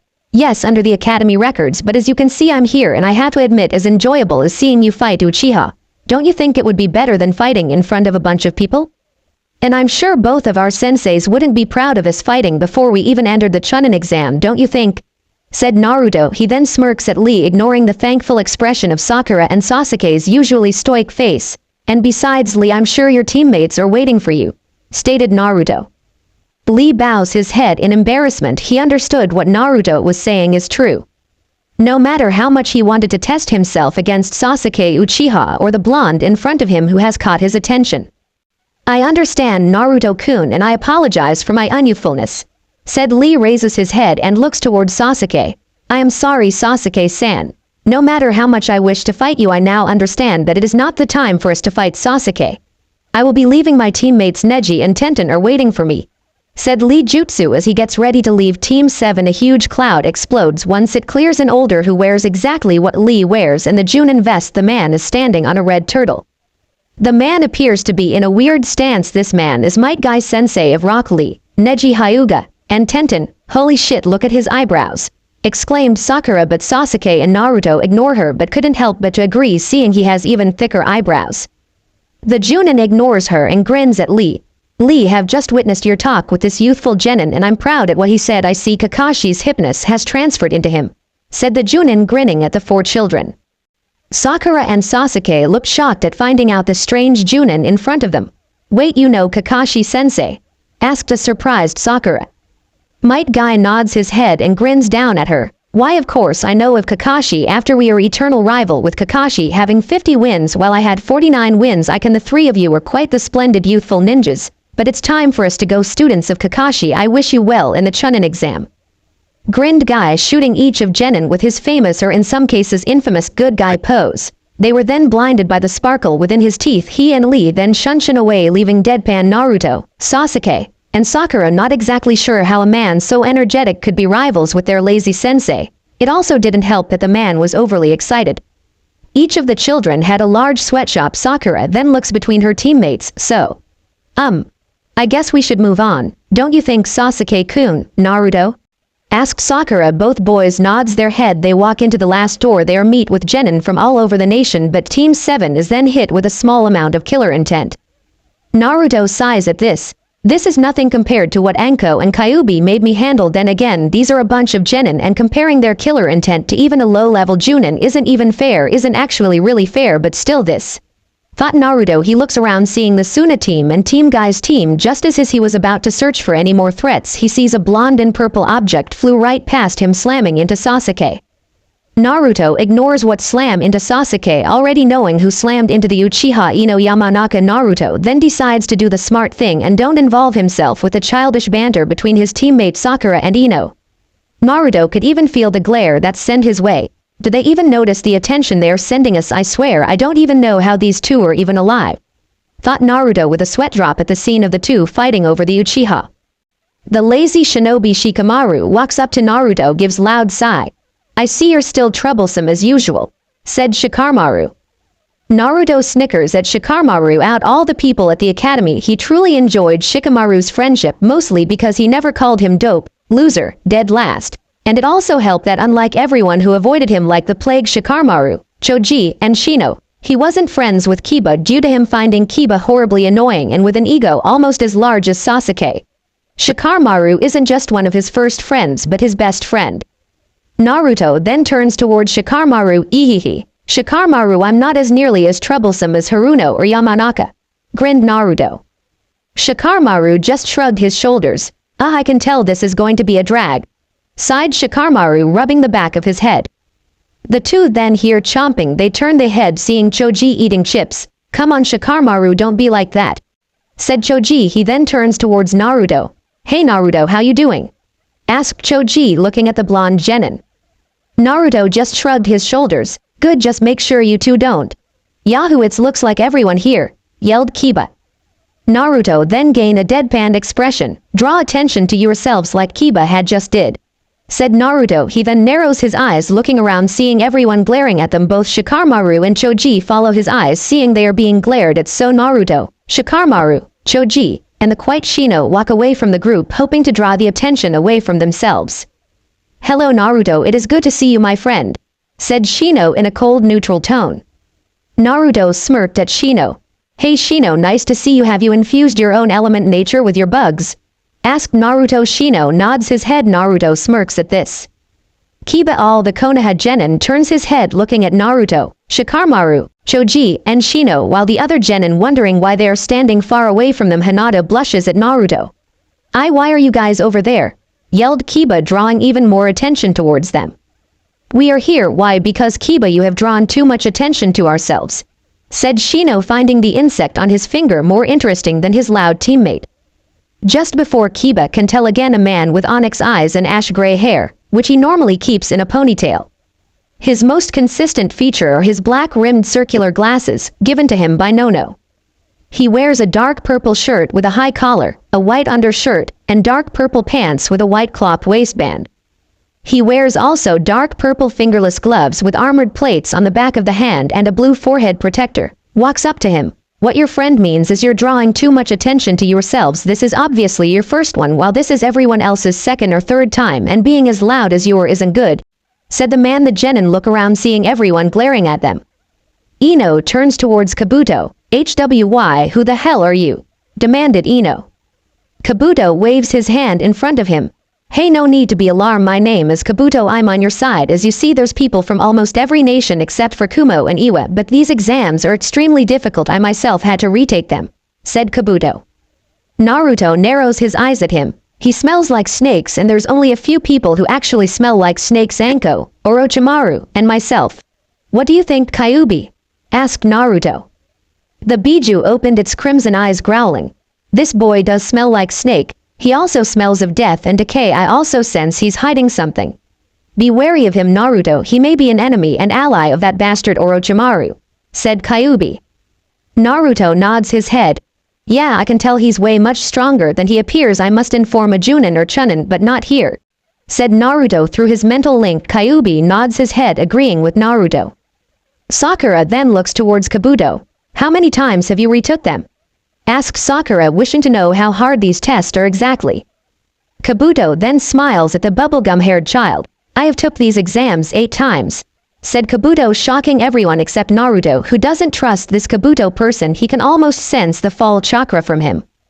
Kiba laughs at this. Wow, you must suck, exclaimed Kiba. Kabuto ignores the Inazaka. He then pulls out some cards. These are ninja info cards. I have collected data around the nation. I just pour some chakra and it allows me to view anyone, said Kabuto, giving the genin a charming smile. Is there anyone you wish to learn about? Asked Kabuto. Naruto and Kyuubi their eyes at this, collecting data on each of the nations shouldn't be possible for a genin since no village will allow that. Glares Naruto. The large Biju growls at this, you're right Naruto, it seems like Kabuto is a spy for someone, said Kyuubi warning his jailer of Kabuto. Sasuke steps up, Rock Lee, Gaara of the Sand, and Naruto Uzumaki, said Sasuke. Kabuto gives a pout. Ah, you even know their names, let's see. Rock Lee is his year's dead last. His teammates are Tenten and Neji Hyuga, who was his year's prodigy. His sensei is Might Guy. It seems like he's unable to do ninjutsu and genjutsu, and Lee has completed official 38 missions in total, 25D rank, 10 before he can finish reading off the card. Each of his cards were tore to ribbons and he has 3 slashes across his face. He looks seeing Naruto with his hand raised. Naruto glares at Kabuto and Sasuke, wind release, whirling sparrow beak, photon, Uzumaki Tori. If you truly wish to test yourself against someone, don't try to find about their secrets. Besides, those cards would be useless seeing as they don't tell you how strong a person is. Besides, you had yourself a target with saying you have cards with other people's information on them, said Naruto lowering his hand. He then walks over to the wall leaning against it. Everyone sighs at this while others wondering what Naruto just did. The Sand siblings were surprised except Gaara, who just wanted to kill Naruto even more than he originally did. That Konoha genin just used wind jutsu without even a hand sign. Thought a shock to Mari. Kankuro narrows his eyes at the blonde. Damn, he's more stronger than I thought. I'll have to watch out for this Gaki. I might have to use Crow, thought Kankuro, narrowing his brown eyes. Kabuto then coughs in his hand. Anyways, there are a lot of people from different villages like Suna, Kiri, Aim, and even the newest village Otto, but no one knows much about it since it's fairly new. They don't even know who the leader is. Before he could say anything, Ibiki steps in the room glaring at everyone. I'm Ibiki, your protector and your worst fucking nightmare. If make any trouble, I'll fail your asses right before you little bitches can even say sage. Now follow me, you shit stains, and it's time to weed out the weak of you idiots, yelled Ibiki. They follow the Chunnin in a room full with desks as everyone sits down. Now the second portion in the Chunnin exam is a written test, yelled Ibiki, shocking everyone. What the hell, we have to do a writer test? That's fucking bullshit, roared Kiba in anger. Ibiki glares at Kiba, sending killer intent to the dog-like child. Shut the fuck you or I'll send that little chew toy with you back to the academy, ordered Ibiki with a hardened glare, making Kiba and Akamaru shiver in fright. Kankuro shook his head negatively at Kiba. Stupid kid, going to get himself killed. But I still need to watch out for that blonde Konohagakure genin, thought Kankuro with a narrowed expression. He then turned towards Naruto, who has a stoic expression. Gaara looks at Sasuke, then to Neji, and finally Naruto. The Suna genin glares at Naruto. I will prove my existence with your blood, thought Gaara in a dark tone void of any real emotion. Sakura looks at Naruto with a worried expression, mostly due to accepting him to freak out like everyone else in the room, but he's only sitting still with an unreadable expression, and she has never seen him sit still once. But Sakura doesn't pay attention to her teammates since she's always gawking at Sasuke. Lee stares at Naruto with flames in his eyes. To sit still and be calm while everyone freaks out is truly youthful. I hope I fight you, Naruto Uzumaki, thought Lee with a large mammoth of excitement. Tenten, who appears to be sitting a few feet away from her green spandex comrade. Tenten shook her head negatively at Lee's excitement. How are you this hyper, Lee? The test hasn't even started and he's already on his youthful rant, said Tenten with a sigh. Shikamaru serves his future opponents. He sees a lot of people enraged at Ibiki except for Gaara, Neji, Sasuke, and Naruto. Even with his mass intelligence, he still didn't understand the certain change with the knucklehead blonde. I don't understand, just yesterday you were an idiot but now you're serious, this just doesn't add up, thought Shikamaru in confusion. Kabuto narrows his eyes at the blonde. It seems like Naruto was hiding his true self. Oh well, it matters not, you are no threat to Orochimaru-sama or myself. Soon Orochimaru-sama will have a new body and no one will be able to stop him, not even that fool of a Kage, thought Kabuto in darkness. I'll write in on the board, but questions will not be allowed, so listen carefully. There are many important rules to this first test. The first rule, you guys will all start off with 10 points. The test is made up of 10 questions and each one is worth a point, but the test uses a subtraction system. Basically, if you answer all the questions correctly, you keep your 10 points. But say if you miss 3 questions, you lose 3 points and will have 7, said Ibiki as he finished writing on the board. The young snake summoner narrows his eyes at Ibiki. I see what you're doing. This might be interesting, thought Naruto with a hidden smirk. The second rule. This is a team test. Whether you pass or not will be determined by the combined score of your teammates. So, each team will compete to see how many points they van hold on to from the initial team of total of 30. Stated a stoic Ibiki, causing Sakura then slams her head on the desk. Wait a second. I don't understand this initial points system either, but why is it a team test? Questioned Sakura. Ibiki glares at the pink net. Shut the fuck up. You don't have the right to question me. There is a reason for this, be quiet and listen. Okay, and now the most important rule. The third rule is that during the exam, anyone caught by the testing officers doing sneaky activates, namely cheating, will have 2 points subtracted for every offense. So there will be some who will lose all their points during the exam and be asked to leave, said Ibiki. Naruto just stares at the Chunnin with a blank expression. With this it'll make passing the hard even if you aren't caught cheating. Thought Naruto. He then senses negative emotion from Kabuto. I must be careful and warn Hokage-sama, thought Naruto. Kotetsu then smirks at the inspiring Chunnin. We'll have our eyes on you guys, said Kotetsu with a smug grin.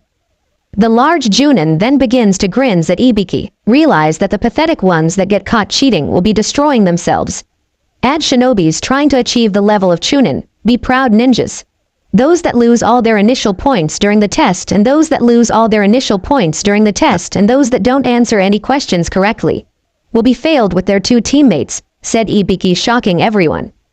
Great, I can feel negative emotions coming from Haruno and Uchiha Tisk. At least I don't have to downgrade my intelligence anymore. But for now I need the 2 to pass on to the next stage. Don't worry Naruto, soon you won't have to deal with these idiots and you can finally quit this pathetic excuse of a team, thought Naruto. Okay. The exam will last 1 hour.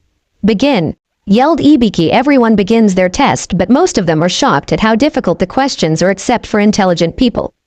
Naruto smirks at the paper. There's no way any of us van answer these questions except for Haruno, Shikamaru, and Kabuto. Even with the studying Anko-chan crammed in my head, there's no way I can answer these questions. But these questions aren't Genin level questions now, they're Chunnin. It's obvious no normal Genin can answer these questions, but of course this must be an information gather test, so the only way to truly chest is not to get caught, thought Naruto. He then looks around and notices people have begun to see the true purpose of the test. I may not have a dojutsu like Uchiha or Hinata or the mass intelligence like Haruno, but I have fuinjutsu, thought Naruto. A small viper comes from his sleeve. He then shunshin the snake to the ceiling. Sealing technique. Awakening of cursed eye. Fuinjutsu. Norowarita me no mezame, thought Naruto. His once blue eyes turned into a green-yellow serpent-like eyes, and all I have to do is copy the answers from Haruno, thought Naruto.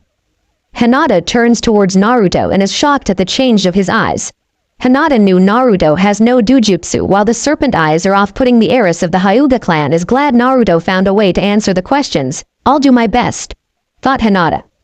A frair minutes of the test, the Genin are being picked out, but for the ones that are smart and clever they didn't have to worry about anything except for their teammate to pass the test. Number 102, stand up.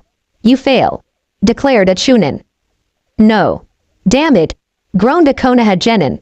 Number 23, you failed, said a Chunnin.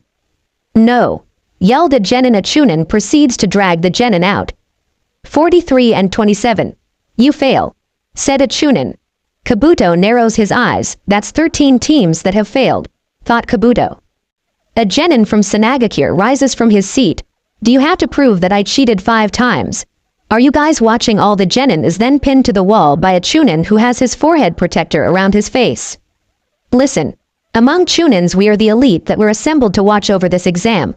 We haven't missed anything you've done. You could say that this strength is our proof, said the Chunnin with a dark smile on his face. While this is going on, Ibiki can be seen watching Gaara and Naruto. What's those kids up to? Very impressive. Both are completely calm during all of this. I heard that blonde kid is some loud, idiotic, knucklehead, but it seems like those were rumors. This kid has been calm since the test started, thought Ibiki. Okay. We will now start the 10th question.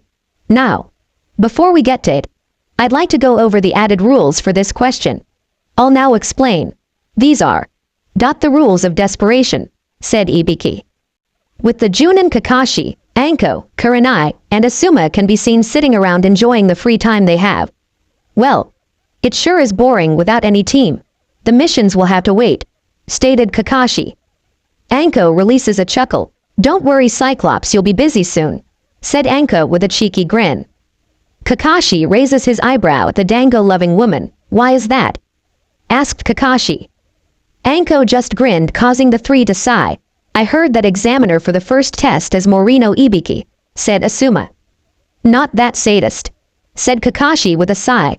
Kurenai shot Kakashi a confused expression. Sadist, repeated Kurenai, and the wide grin from Anko didn't help. Anko takes a sip from her bottle of sake. Nai-chan, you're a new Chunnin, so you don't know, trailed Anko. Anko-chan, who is he? Asked Kurenai. He's a pro, my dear Nai-chan, stated Anko with a grin. A pro? Of what? Asked Kurenai in curiosity. Anko grins widely, making her seem like a predator. Torture and integration, said Anko the snake summoner, then goes back to drinking her alcohol. Unknown to her fellow Chunnin, she gains a serious expression. But not even you will break my Shotokan-kun will. Naruto-kun won't let anyone stop him. I can't till I show that Hyuga and ramen girl Naruto-kun is mine, and Anko doesn't care what's hers, thought Anko with glee.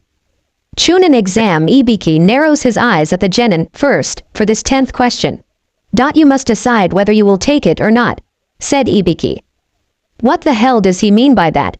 Choose whether to take it, thought Naruto in suspicion as he stares at Ibiki. Tamari glares daggers at the Chunnin. Choose. What happens if we choose not to? Roared Tamari in anger. Ibiki eyes become stone cold. If you choose not to, your points will be reduced to 0.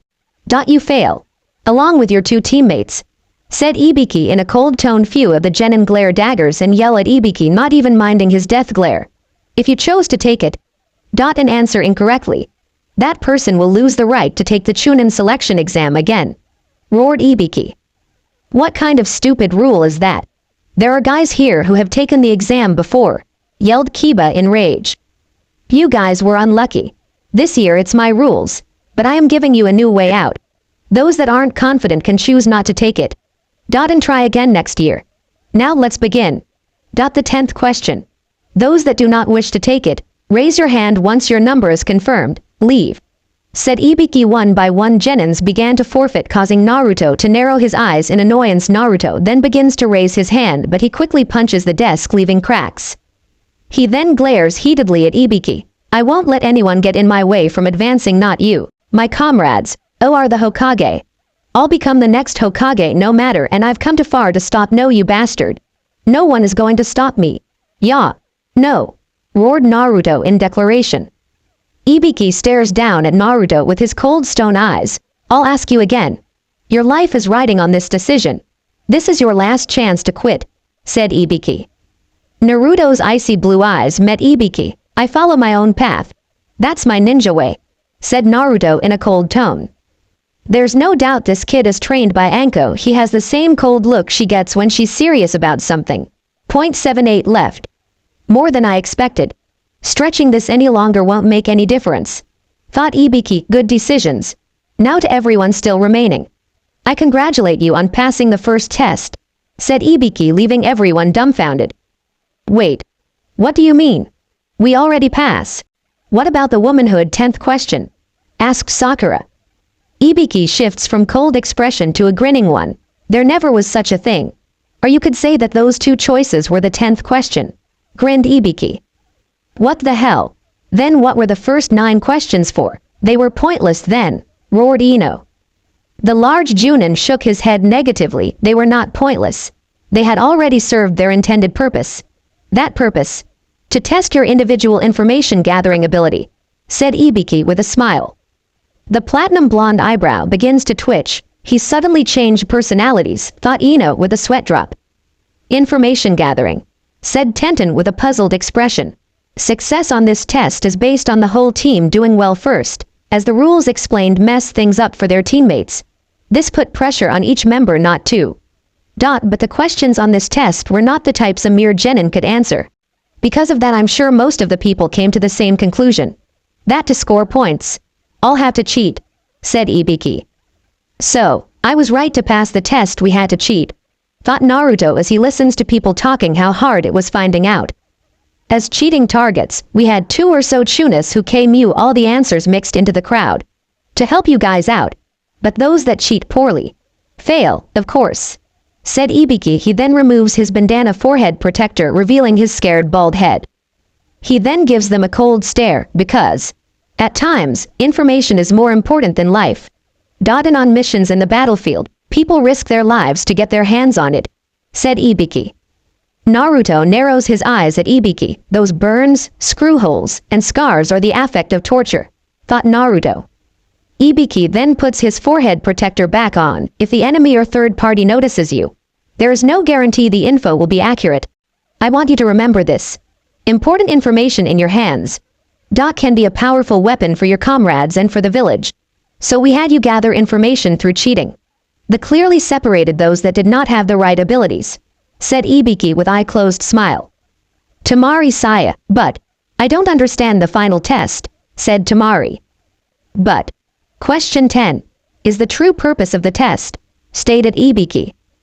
Tenten looks at Ibiki with a giant sweat drop. What do you mean? Asked Tenten. Ibiki chuckles to himself. Let me explain. The 10th question. The take it or not take it decision. Obviously these were painful choices. Those who choose the later fail along with teammates. Those who choose to take it could lose the chance to take the test again. A true lead of faith. Now about these 2 choices. Say you guys become Chunnins. Your mission is to steal a secret document. The amount of ninjas, their abilities, etc. is unknown to you. And of course there could be traps set all around you. Now do you accept, or not accept? Because you don't want to die. Because you don't want your comrades hurt. Can you avoid the dangerous mission? The answer is no, said Ibiki. His expression then becomes cold as ice as he stares down at the genin. No matter what the danger, there are missions you can't avoid. The ability to be courageous and survive any hardship. This is the ability needed to become a Chunnin captain. Those who choose to take it answer the tough 10th question correctly. You will be able to survive any troubles you face in the future. You made it through the entrance. The first test of the Chunnin selection exam is now finished. I wish you guys luck, said Ibiki, but before any of them can even cheer in happiness, something crashes through the glass. Naruto smirks. You always did love making a big entrance, thought Naruto as he watched Anko come out from the banter. Anko glares daggers at the Chunnin. She then gives Naruto a true smile filled with love. She then turns back to everyone. All right, brats. This is no time to be celebration. I am the examiner for the second test. Mitarashi Anko. Now let's go. Follow me, yelled Anko. Bad timing, stated Ibiki. Causing Anko to blush in embarrassment, she then turned towards Ibiki. 78. Ibiki. You left 26 teams. The test was too easy this time, barked Anko. This time, there are a lot of outstanding ones, chuckled Ibiki. Bah, that's fine. I'll at least cut them in half in the second test. Ah, I'm getting excited. I'll explain everything once we're changed places. Follow me, said Anko. All the genin follow after Anko.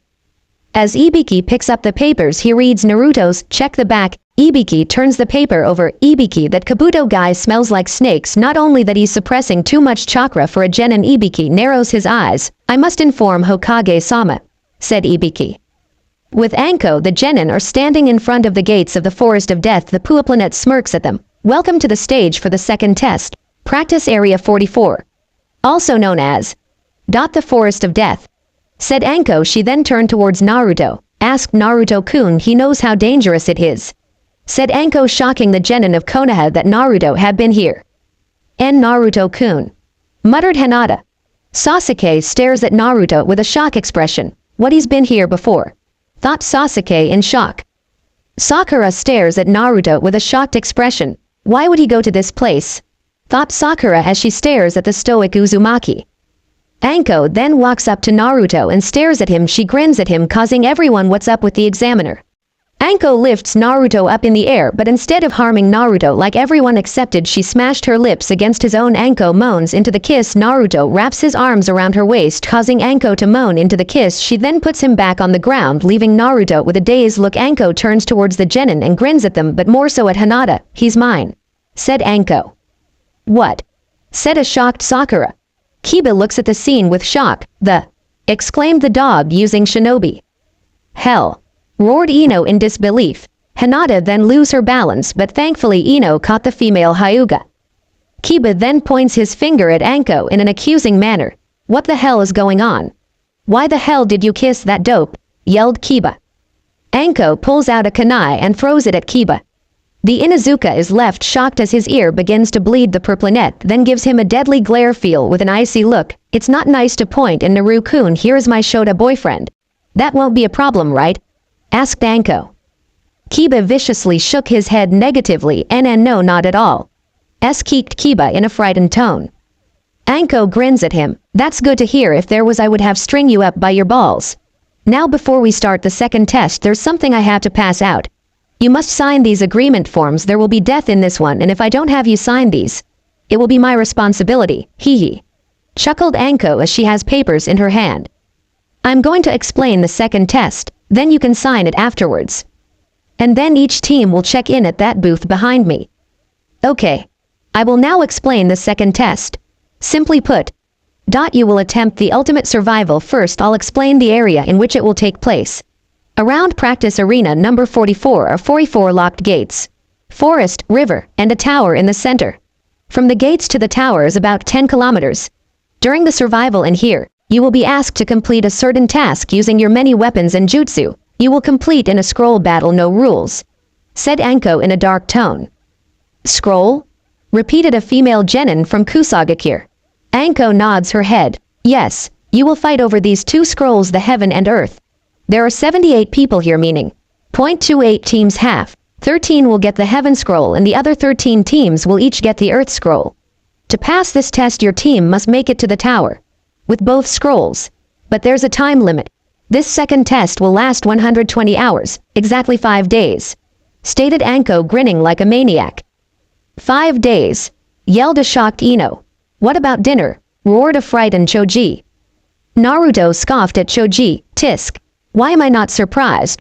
Thought Naruto with annoyance. You're on your own. The forest is filled of food. Just watch out for man-eating beasts, poisonous insects, poisonous plants. And 13 teams passing is not likely. As the days go on, the distance to the goal will become farther. And the time to rest will become shorter, and the area is crawling with enemies. You won't get much sleep, so not only will some fail by losing the scroll, but some will die from the harshness of the course. Now I'll talk about what will disqualify you. First, those that don't make it to the tower, with both scrolls, within the time limit. Second, those who lose a teammate are those who have a teammate killed. As a rule, there is no quitting in the middle. You will be in the forest for 5 days. And one more rule. You must not look inside the scroll until you make it to the tower. Explained Anko in her usual tone. The blonde Uzumaki narrows his eyes at Anko. I take it if we do open the scroll it won't be any good, right? Asked Naruto. Anko nods her head. That's right, Naruto-kun. It would be a pity if someone lose something they are attached to anyways. A Chunnin will be asked to handle classified information. This is to test your trustworthiness. That's it for explanations. Exchange the 3 forms for your scroll. Then choose a gate to get ready for the start. A final word of advice. Don't die. Said Anko with declaration, but it was more to Naruto. It's about time to exchange for the scrolls, said a Chunnin. Naruto gazes at the hut with calculating eyes as he watches Gaara's team enters. This way no one knows who has which scroll. Not only is everyone an enemy, but it's basically a race against time to get the right scroll and to get to the tower. It's time for me to stop holding back. No more Naruto the knucklehead ninja, no.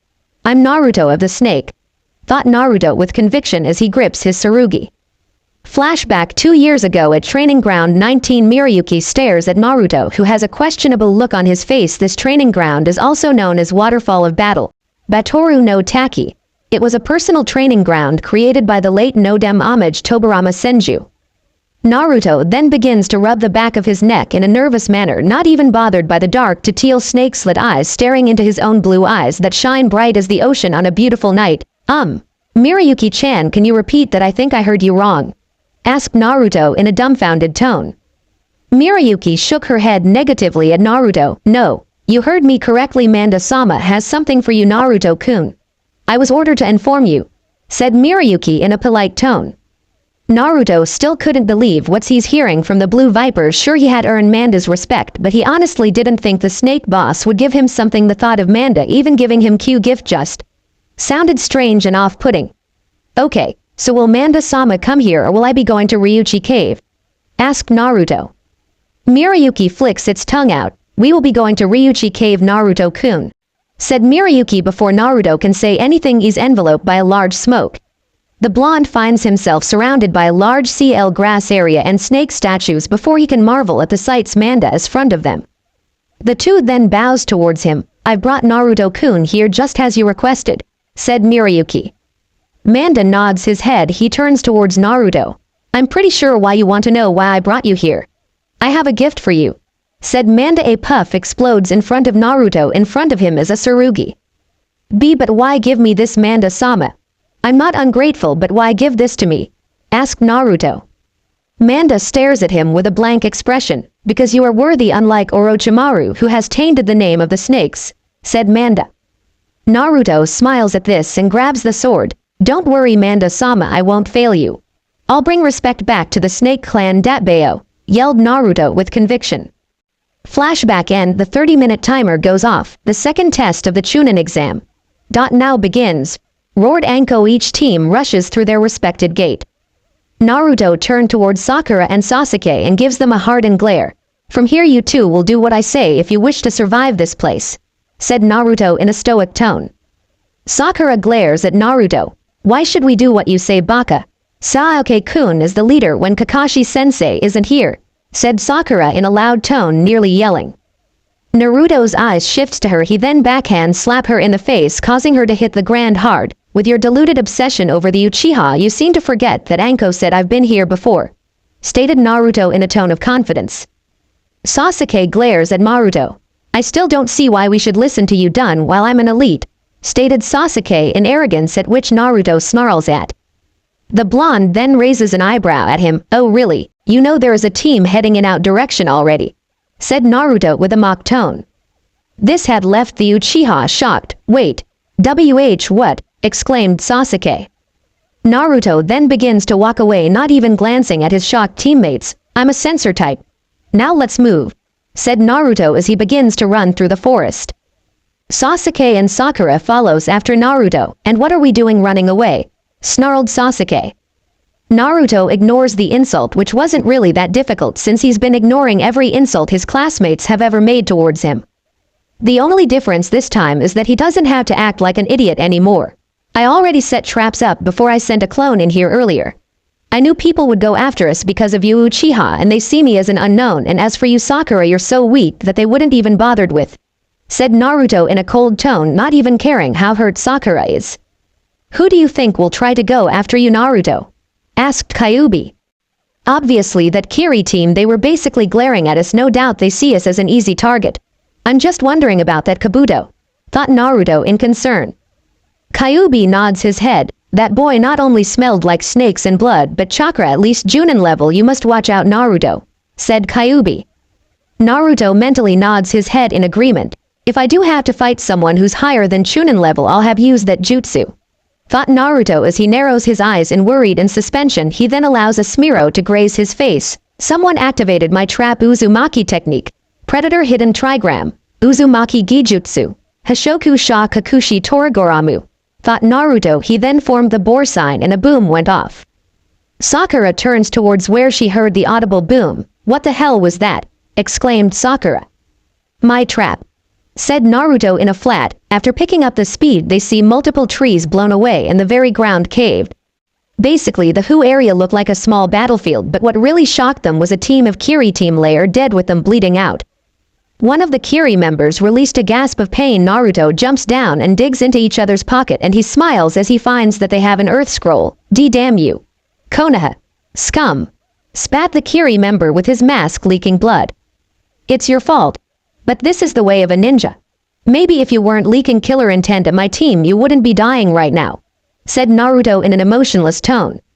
Fuck off, screamed the Kiri as Naruto stabs him in the heart with his tanto. Trash will always be trash. said Naruto. Sakura and Sasuke could only watch in shock as their teammate had killed someone without remorse, while to Sakura it was Naruto killing in cold blood, but to Sasuke it almost felt like watching Itachi kill his fellow clansman. But Sakura and Sasuke knew this isn't the same Naruto. They knew this is someone who is willing to kill. Sakura shifts her shoulders nervously as she watches Naruto wipe the blood off. So, what? Now Naruto? Asked the fearful Sakura. Naruto then throws the earth scroll to her. Sakura, who's caught by surprise, catches the scroll. You'll carry the earth scroll while I'll carry the heaven scroll. They wouldn't accept us to have both scrolls already. You are the weakest in our group and they'll most likely not see me as much as a threat. We'll use that to our advantage. With us being new to the Chunnin exams, other seasonal teams won't take us seriously, and that'll be our chance to not only eliminate some of the competition, but that will give us an extra scroll, said Naruto, who seals the heaven scroll in his arm. Sakura looked saddened at hearing Naruto say such something so cruel. She wanted to tell him it isn't true, but deep down she knew it was true. After all, she wasn't that great of help during the wave mission. Naruto, Sasuke, and Kakashi were the ones who did everything. Sasuke then turned towards Naruto. Wait, if we have scroll, why would we need another one? Questioned Sasuke. He didn't understand why they would stay in the forest if they'd already had the scroll they needed. Naruto grins at the Uchiha. Simple, if we run into a stronger, we'll have an extra scroll and we won't need to search for another scroll. But there's no doubt Gaara and his team will most likely be the first, stated Naruto. He knew Gaara was one of the strongest people in the Chunnin exams other than Kabuto, whose chakra was for too much to be a genin. If he had to guess, then Kabuto was a Junin, but with Kabuto having the scent of snakes didn't sit well with Naruto. Sakura then looked at Naruto with a confused expression. Why would they be first to get the scroll they needed? Asked Sakura. While the redhead on their team was intimidating, she still didn't quite understand. Simple, Gaara is extremely strong, but he's the son of Rasa the Yondaime Kazekage, so it's only safe to assume his siblings are strong too. Now let's move. The sooner we leave, the sooner I can become a Chunin, said Naruto. He then creates a vast amount of clones and orders them to head in a different direction. He, Sasuke, and Sakura then takes to the trees. Sasuke would then narrowed his eyes at Naruto. What makes you so confident? I'm obviously going to become a Chunin, said Sasuke in an arrogant tone. Naruto rolled his eyes. Yeah, that isn't going to happen. You obviously aren't Chunin material, and I can't wait to get away from you and Haruno. You two are so damn annoying. Especially your superior attitude. Just because you have that pathetic Sharingan doesn't make you special, insulted Naruto. Sasuke glares at Naruto. What did you say? Don't you dare insult the Uchiha clan, snarled Sasuke with his Sharingan spinning. Naruto just scoffed at the Uchiha. He then slams Sasuke into the tree. He then increased the hold he has on his throat. It's barely a clan with 2 people, and listen here Uchiha, we are not friends, nor are we rivals. I hate you, the both of you. The only reason I don't leave the 2 of dead is because I need you both alive, but as soon as we pass this Chunin exams, I'll consider you 2 as useless dead weight. Now, we have to move. It's not smart to stand around here. There can be animals lurking around, said Naruto. He drops Sasuke, allowing the Uchiha to remain his breathing. They then keep moving with Sasuke and Sakura following behind Naruto. Sakura gained a sad expression. I've never heard him say something so cruel. What has happened to him? Just yesterday he was acting like his knucklehead self, but he changed so fast. This doesn't make sense. And what hell was with him and that one teacher? I mean, they kissed. This is so confusing. And when did he start becoming intelligent? Thought a confused Sakura, who was beginning to miss the knuckleheaded Naruto, but unfortunately, for Team 7 or Konohagakure, they'll never see the idiotic Naruto.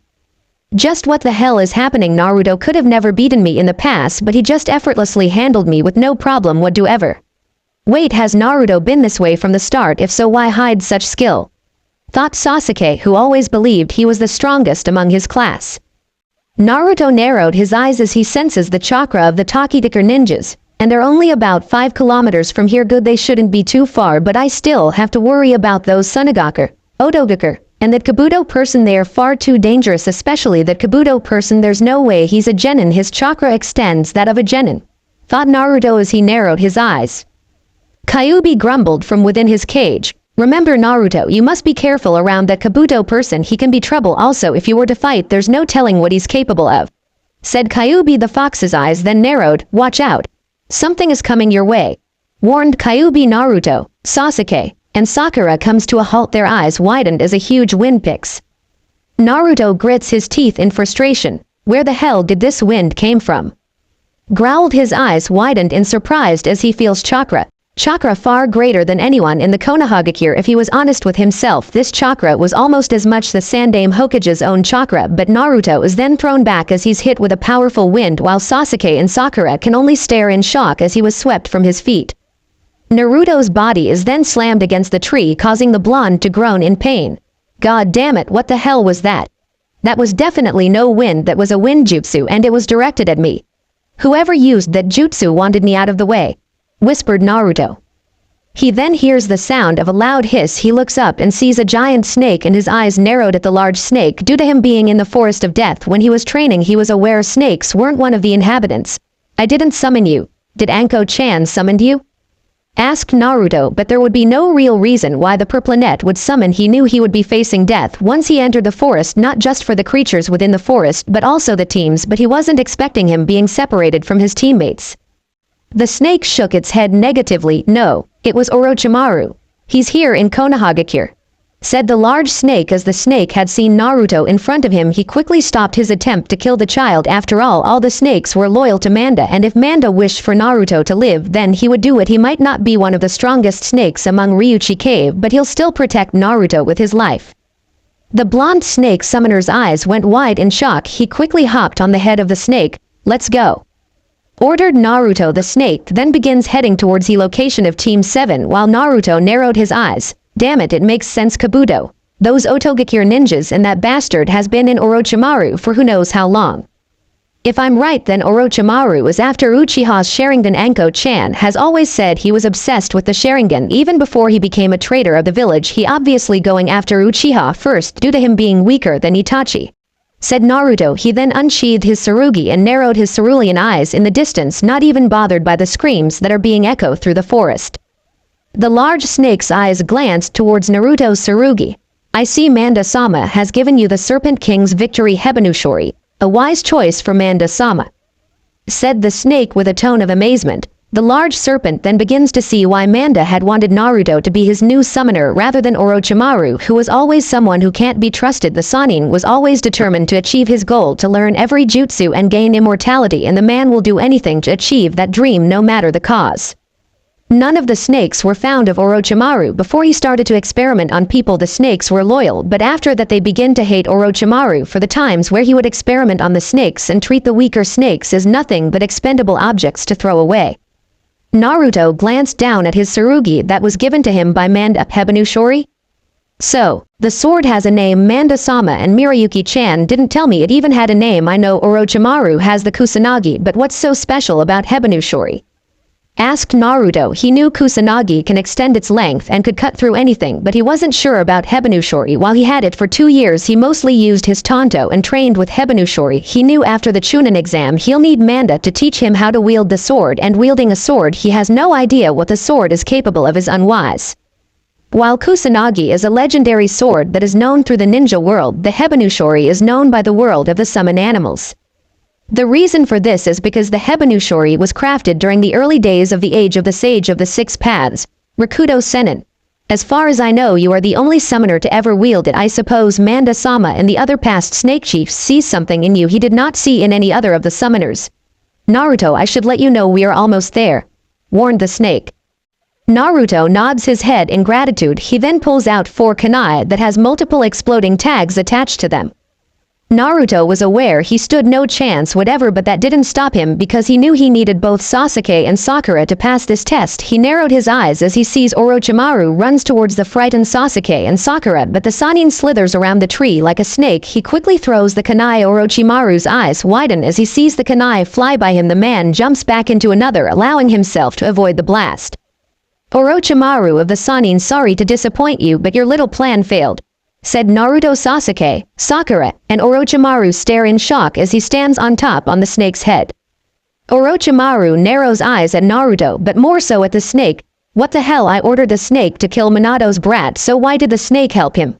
Thought Orochimaru. He then released a dark chuckle. So you hitched a ride on my snake, Naruto-kun, how interesting, said Orochimaru. Naruto grits his teeth. Damn it, this isn't good. I won't last more than a few seconds like him. I'll be lucky to even last a minute. I'm sorry Anko-chan, I know you told me if I ever encountered him run, but it's obvious I won't be able to run, and even if I did, this bastard could easily kill me. Thought Naruto with sweat rolling down on the side of his head. The young Uchiha deactivates his Sharingan. There's no other way. Thought the dojutsu user Sasuke pulls the scroll from Sakura. He then raised it up in the air. I will give you this scroll. Take it and leave us, please. Pleaded Sasuke, who's still fearful at the snake man. Sakura's eyes went wide at what her crush had just said. Orochimaru just looks at Sasuke with a blank expression. And Naruto, he narrowed his eyes at Sasuke with a scowl on his tan face. Sasuke's eyes went wide in shock as he feels blood on his cheek. He touches his face and finds a cut on his face. He looks up at Naruto, who had thrown a kunai. I did not come all this way to be sent back by your cowardness. I told you before I will pass this test, and the only reason I don't leave you for dead is because I need both you and your fangirl to pass this test. Don't make me change my mind. Besides, if he wanted that scroll, he would have taken it already. Said Naruto. He then glares at Orochimaru. And the truth is, the bastard is simply toying with us. Thought Naruto. Orochimaru grins in a serpent-like manner. He then licks his lips with his snake-like tongue. Kukuku, Naruto-kun is correct. Since I can simply kill you and take the scroll. Said Orochimaru. He bites his finger, drawing blood. He then wipes his bloody finger down his arm. Naruto creates 5 clones, each standing ready. Summoning technique. Kachiyose no Jutsu. Exclaimed Orochimaru, who summoned a giant snake, but as the snake sees Naruto, its eyes narrowed. Instead of striking Naruto, it slams its head into a tree, but Orochimaru jumps off. What's going on? Both of them are disobeying my orders, but Naruto-kun is one interesting prey. Thought Orochimaru, who licks his lips. The snake then slithers to Naruto the blonde, then used the clone seal once again. Shadow clone technique. Kage Bunshin no Jutsu. Said Naruto. 5 Naruto puffed into existence. Each of them hop onto the snake's head. The clones then go through the hand signs of ram, tiger, rat, boar, and ram. Each of them clapped their hands and puffed out their cheeks. Wind release. Howling whirlwind roar technique. Futon. Haringu Senpagun no Jutsu. Said the clones. The original Naruto and the clones go through the hand signs of tiger, dog, and dragon. Water release. Charging serpent bullet technique. Sweden. Judenhebi no Dongan no Jutsu. Said Naruto. A water snake comes from the lungs of each of the Naruto. As both the wind and water jutsu comes together, it creates a giant high-powered water snakes that had hit Orochimaru directly. Orochimaru then appears behind the clones. Naruto, behind you. Exclaimed Sakura, but her warning was too late as Orochimaru kicked one in the back, grabbed a clone, tossed him to the other clones. He then threw shuriken at them, killing each clone with no effort. He then back flips on top of a clone. He ducks below as a clone tried to us a roundhouse kick. He then grabs the leg in the leg of the original. He then throws them to a tree. He then grabs the 2 clones by the faces and slam their heads together, causing them to expel in a cloud. Orochimaru then appears next to Naruto, shocking the young blonde. Orochimaru grins at the boy. Let's see if you are better prey than Sasuke-kun. Taunted Orochimaru. He then punches Naruto, his fist rocketing the blonde teeth through various of trees. The Sannin then appears in front of him and punches Naruto in the stomach, launching him high in the air. Orochimaru then gives Naruto a powerful sidekick to the face. He then notices the blonde appears to be on his face. He looks down and sees a exploding tag attached to his person. Smart. Said Orochimaru. He is then engulfed in an explosion. He then slithers towards Naruto with amazing speed. Not even caring about the face he stole from that Kusagakure. Ninja has began to tear off. Orochimaru grins widely at Naruto as he literally punches through the stomach of Naruto, but instead of feeling the insides of Naruto, he sees nothing but wet liquid. Orochimaru looks at Naruto and sees the blood turning into mud. The mud Naruto grabs hold of his arm. The mud Naruto then begins to harden and encased Orochimaru in a cement-like substance. Incredible. At some point he replaced himself with a clone. He's not the fool as I once believed. It's safe to say anything about the boy was also false. Kukuku, I wouldn't expect anything less from the son of Minato. Thought Orochimaru. His eyes widened as his body is wrapped in ninja wires. He looks up and sees Naruto standing upside down on a tree. The blonde then throws 7 kunai at Orochimaru. Naruto then uses the clone seal to 7 kunai, then multiple into 30 kunai. Naruto then used the dragon, ram, rat, boar, and dragon hand signs. He then claps his hands together. Fire release. Phoenix burst fury. Kaden. Fenikusu basutofu no yuri. exclaimed Naruto. A huge volley of flames are released from his lungs. He then grips his tanto in a reserve. The blade is then encoded in wind nature. Wind release. Whirlwind cutter technique. Futon. Senpukatano jutsu. Said Naruto. He then slashed his blade and a whirlwind is sent hurtling towards Orochimaru. Thanks to the combination of the flames, exploding tags, and the whirlwind had created a whirlwind explosion. Naruto then glares at the burning Orochimaru. He knew Orochimaru was testing him. After all, there's no way he or any genin could get the upper hand on someone like Orochimaru. He knew he was skillful to his age thanks to having Anko as a sensei, but he still knew Orochimaru was on another level, a level where he's not even close to. But he had to keep fighting and hopefully Orochimaru leaves to boredom or whatever reason. Naruto then turned towards the two snakes and signaled them to attack. Both snakes hiss in agreement. They then charged at the flaming tree branch. But something jumps out of the fire. He sees Orochimaru and barely any scratches on his body. His eyes turns towards the fire and see a husk. Anko-chan wasn't kidding when she said he's like a snake, thought Naruto. Water release, Sweden, fire release, Kaden, wind release, Futon, and earth release, Doden. The reports about you being a pathetic excuse of a shinobi were all wrong. Naruto-kun, I can see you are a gifted shinobi, one who does not allow fear to detect them, said Orochimaru. He then exhales a powerful gust. The powerful wind launches Naruto up, crashing into various of trees. Orochimaru then grabs onto Naruto's face and throws him harshly down towards the tree. The blonde release a painful scream. He then buries his fist into Naruto's stomach and grabs hold of his face. How interesting. I was sure he'll use the creature's chakra. It seems he has his emotions more in check than I originally thought Orochimaru. His eyes then focused on the necklace that bears a resemblance to the one Anko wears. Naruto glares into Orochimaru's yellow serpent eyes. He quickly pulls out two kunai and stabs Orochimaru in the shoulders. The kunai are also laced with poison, but Orochimaru doesn't seem affected. He simply looks at Naruto with great interest. Hidden shadow snake hand, Senijashu, said Naruto. Four vipers come out from his sleeves and wraps themselves around the neck of Orochimaru. He then tosses Orochimaru over his shoulders, but Orochimaru wraps his tongue around the waist of Naruto and slams him into the trees. Kukuku, it seems Anko-chan has got herself a student of her own. How precious. C has trained you well, boy.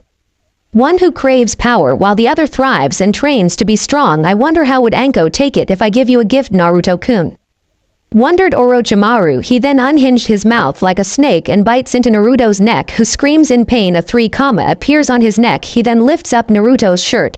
And I can't have that fox of yours getting in the way now, can I? 5-element seal, Gogyo Fuin, said Orochimaru, plunging his hands right where the seal is located, blocking Naruto's chakra. He then tossed Naruto to the side, who had blacked out from pain. One of the snakes catches Naruto.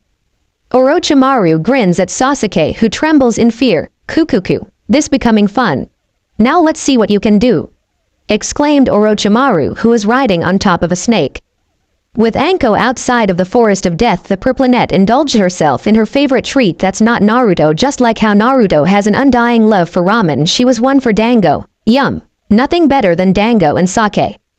Now, once I'm done eating, I guess I'll head over to the tower, since in the program the fast ones should only need 24 hours.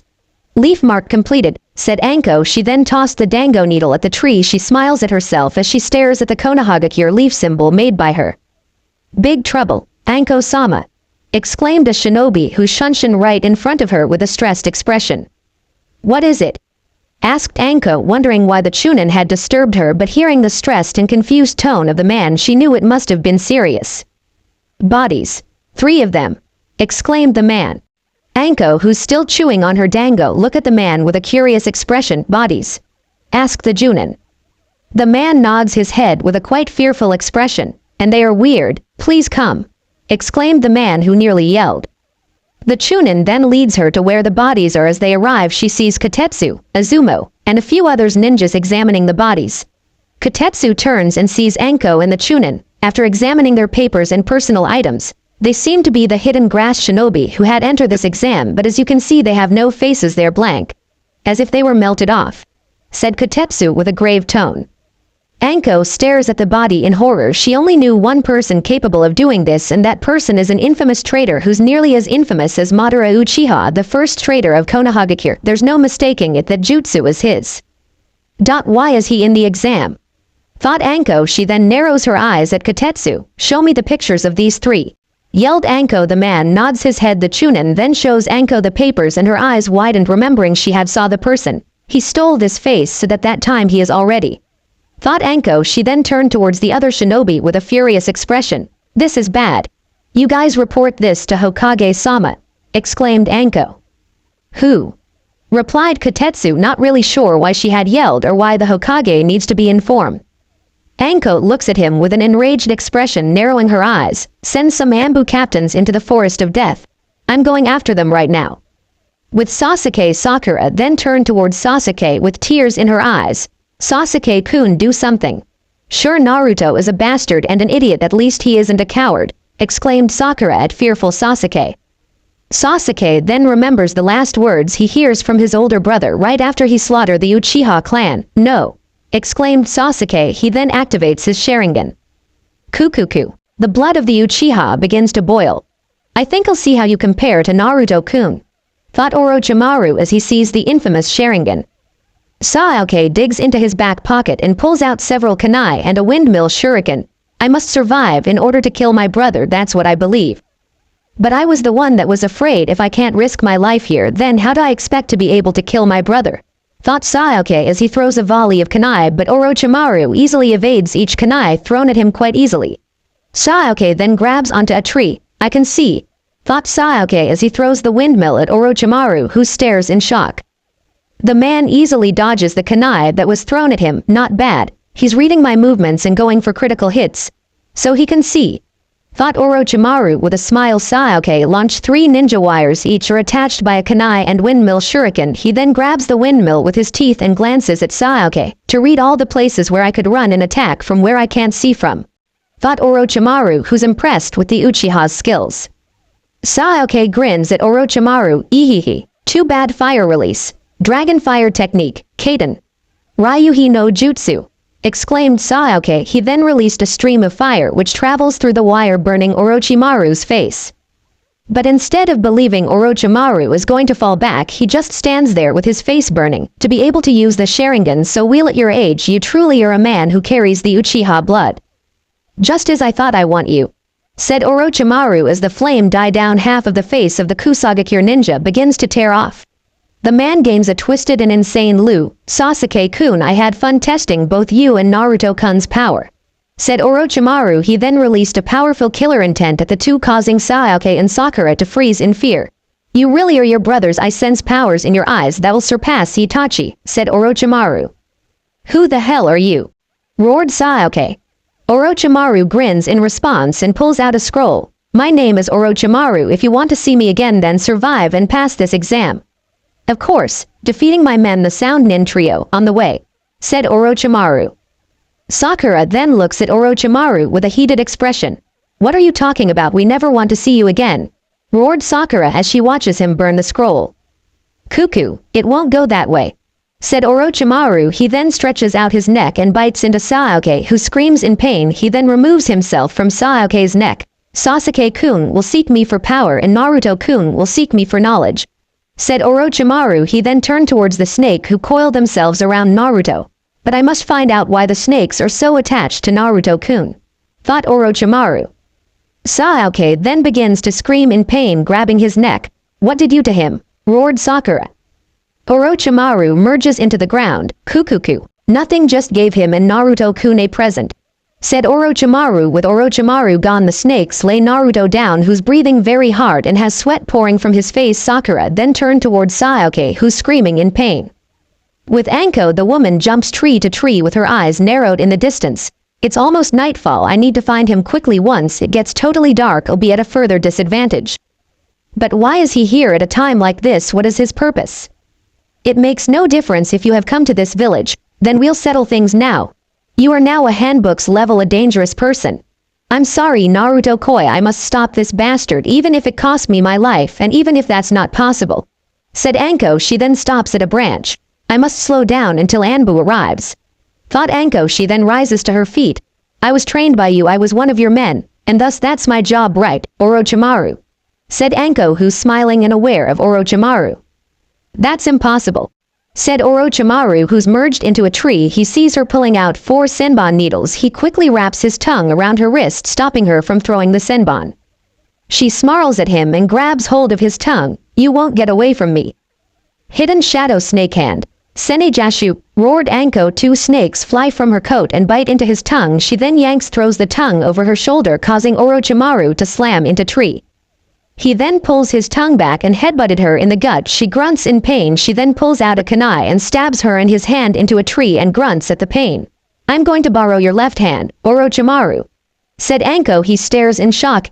Caught you, said Anko. She used a familiar hand sign that brought fear in his eyes. Yes, you and I will die, said Anko with a grin. Twin snakes mutual death technique.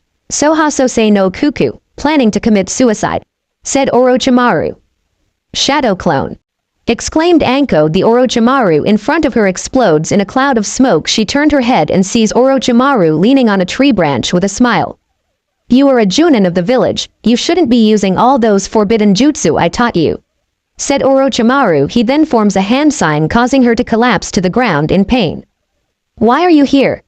Groaned Anko as the mark on her neck causes her pain. Orochimaru then removed the burning mask, revealing his pale and snake-like appearance to Anko. We haven't seen each other in a while. YWT, you're so cold, Anko, said Orochimaru. Even with pain coursing through her body, she manages to grin at him. Have you come to assassinate Hokage-sama? Questioned Anko, glaring at him. Orochimaru shook his head negativity and sits down. No, I don't have enough men for that yet. I thought I'd recruit some outstanding ones from this village. I just gave 2 kids one of those curse marks. There's a kid I want. Another intrigued my interest, said Orochimaru, watching Anko wither in pain. She then released a hollow chuckle. How selfish, those brats will die, grinned Anko. The chance of survival is a 1 to 10%, but unlike you they won't die, grinned Orochimaru. Anko glares at Orochimaru but can't help but to wonder who had catch the attention of Orochimaru, which isn't easy. You must really like them, mocked Anko, who has sweat pouring from her face. He then grins at her. Jealous are we? Are you still upset that I threw you away? Kukuku, unlike you, he's a very talented one. He's a kid who carries the Uchiha blood within him, the perfect vessel. Be my successor. But the other child you might know, I believe his name is Naruto Uzumaki, quite talented for his age. All the rumors about him were wrong, but you know what caught my attention? He can use snakes and he has the blood of the fastest man alive, said Orochimaru with a grin. His grin becomes even larger as he watched Anko gained a horrified expression. She then glares at him with hate. Don't you fucking touch Naruto Koi. I'll fucking kill you if there's one scratch on him, you son of a fucking bitch. I'll kill you. You hear me, Orochimaru, you're dead, yelled Anko with nothing with hatred. She couldn't believe it. The person who she hates the most had not only marked her with the curse seal, but he had also marked Naruto, her boyfriend, a person who she would die for. He then grins at Anko. The last time you spoke so strongly about was me, but it seems like I was right. You did train him, and surprisingly well too, but please don't stop the exam prematurely, said Orochimaru. He then stands up. About 3 from my village are also taking part. I'm going to enjoy this. If you try to end my enjoyment, believe that the leaf is finished, threatened Orochimaru. He then shunshin away. With her former sensei no longer there, she's able to catch her breath and grabs onto the back of her neck. She then gains a saddened expression as if she had failed. I'm sorry, Naruto Koi, I've failed to protect you from that monster. Naruto please God be okay, I'll never forgive myself. Something happened to you, said Anko, who has sweat pouring from her body. An audible punch to the face can be hard as Zaku punches Sakura to the face. Just when Sakura thought the scariest moment was over, a sound team finds them and literally beats the shit out of her and Lee, and she could do nothing but take a beating. Her green eyes then begin swell with tears as Kin kicks her in the face. Damn it, Naruto is right. I am useless, thought Sakura as she was punched to the ground. Even with the aid of Lee and Team Asuma didn't seem to help. Zaku grins down at Sakura with a bloodlust look. I say, before we kill them we have a little fun, grinned Zaku. Naruto looks at the sound team coldly. Kin shivers in tears. What the fuck, how does this baka have a curse mark, thought Kin. Zaku grins at Naruto. Yeah, so what? If you stand in my way I'll kill you too, grinned Zaku. Naruto removes his jacket, giving it to Ino. The blonde girl blushes at Naruto. You won't be killing anyone, filth, says Naruto harshly. He holds the Tonto in a reverse hold with the incredible speed. He casually severs Zaku's hand. Naruto then kicks Zaku in the ribs. The forest echoes with the sound of Zaku's ribs being broken. Naruto appears behind him and elbows his back, causing Zaku to scream out in pain. Naruto then stabs him in the shoulder with Naruto's tanto. Zaku screams in pain. Naruto then glares down at Zaku. "Surrender now," demands Naruto. "Fuck you," roars Zaku. Naruto then pushes the blade deeper into Zaku's shoulder, making the sound Shinobi screams in pain. "I can do this all day. Can you?" asked Naruto, stabbing the further. "Okay, we're leaving," exclaimed Kin. Even with the curse seal fading away, she doesn't let her guard down around him. He watches as Dosu wraps bandages his mouth. Seeing them give up, Naruto harshly removes the blade. "This isn't over," mutters Zaku. Kin carries him and quickly retreats back in the forest and hoping not to run into Naruto again. Later that day, all the genin that passed are gathered around along with Chunnin. "First off, for the second test, congratulations on passing," says Genma. He also noticed a lot of this year's rookies had made it, which is amazing, and not many fresh genin can do that. Anko stares at Ino with a raised eyebrow. "What the hell happened out there?" wondered Anko. She then turns to Naruto with a caring look. Guy smirks at the young ninjas. "Your team isn't too bad. Maybe they were lucky. But as long as my team is around, getting any farther is impossible, since from now it's all about real ability." "Well, with youth there are sweet times and there are sour times, Kakashi," grins the taijutsu master. The copycat ninja looks at Guy with a lazy look. "Huh. You say something," says Kakashi. "Not bad, my rival Kakashi. You's cool in that way, and it really gets on my nerves," thought Guy in frustration. Zaku stares at Naruto in a rage. "I'll get for my hand, Naruto Uzumaki," thought Zaku. "So, all the Leaf rookies made it.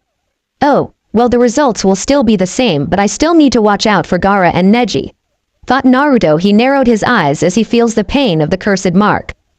"Listen carefully. Hokage-sama will now explain the third test," says Anko. Each of the genin turns to Hiruzen. "There is something I'd like you to know for the coming third test, but before I explain that, it concerns the true reason for this exam. Why did we have all the allianced countries taking the exam together? This exam to promote friendship among the countries, to raise the level of shinobi. I don't want you to be confused about the true meaning of a replacement for war among the allied countries who fought each other over who would. If you go back time, the current allies were enemies. In order to prevent wasteful fighting, the stage that these countries choose for the battle, that this Chunnin selection exam," says Hiruzen. "It is a fact that this exam decides which shinobi have what it takes to become a Chunnin, but on the other hand, this exam has another side where each country's shinobi risks their own life to protect their land's prestige, and the leaders of the countries will also be there to watch each of your battles," says Hiruzen, blowing smoke from his pipe. "But why? Why do we have to risk our lives in battle?" roars Kiba in a frustrated tone. As Hiruzen continues on explaining the purpose of the test, a black sealing formula appears on his palm. He places his hand on the curse mark and seals off the curse seal. "Good, at least now I don't have to worry about that thing acting up. My way to place this thing on me when your target is obviously Sasuke," thought Naruto. He then makes his way to the back. "And I need to talk to Hokage about removing this damn seal," thought Naruto. He then narrowed his eyes at Kabuto. Naruto then turns his focus back to Hiruzen. "Before we begin the third test, I will tell you one more. This is not just a test. This is a life-risking battle with your dreams and your country prestige on the line," says Hiruzen. "I don't care what, it just hurries up and tell us what this life-risking battle entails," says Gaara in his uncaring tone. Naruto had to agree, he too didn't care. "Yes, I'd like to now explain the third test, but actually, cough, I apologize, Hokage-sama, from here on, as the referee," says the coughing man. The Hokage nods his head. "Hello everyone, I'm Hayate. Before the third test, there's something I'd like you to do. It's a preliminary for the third to decide who gets to participate in the main event," says Hayate, shocking the genin. "Preliminary? What do you mean?" yelled Shikamaru. "Sensei, I don't understand this preliminary, but aren't the people here allowed to participate in the next test?" asked a confused Sakura. "It's quite simple really, we have a bit too many people remaining. As Hokage-sama indicated earlier, there will be many guests at the third test. So the fights could take too long, we are limited in time. So anyways, those who are not feeling well, those who feel like quitting after these explanations, please come forward now, since we will be starting the preliminary immediately," says Hayate, shocking many of the genin. "I'm going to quit," says Kabuto in a friendly manner, but Naruto glares at him. You're Kabuto Yukushi from the Leaf, right? You may leave now. Does anyone else want to retire? Asked Hayate. Seeing as Kabuto was the only one quit, he then decides to continue on. Oh, I forgot to tell you that from now on it will be individual battling. You may raise your hand based on your own judgment. Now there are no more retiring, right? Says Hayate. Naruto grins at this. At last, he doesn't need to count on his teammates. He turns to Sasuke and Sakura. Sasuke, Sakura. Says Naruto, stopping the two from arguing with each other.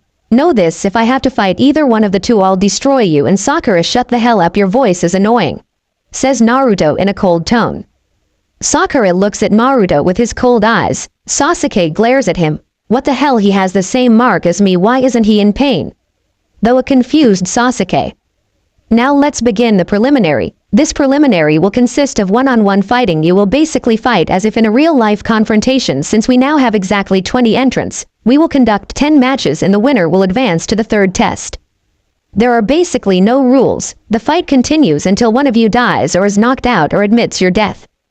If you don't want to die, then quickly acknowledge your defeat, but when I decide that the winner has clearly been established, since we don't want to pointlessly increase the number of corpses, I'll jump in and stop things. And the object that controls your destiny is this electronic scoreboard. Will show the matchups for each battle. Now this is sudden, but let's announce the two names of the first fight, says Hayate. The first names that appear on the board is Sasuke and Yoroi. Now, these two entrants come to the front. The two participants in the first fight are Yoroi Akato and Sasuke Uchiha. Are you ready? Asked the man. Yes, says Yoroi.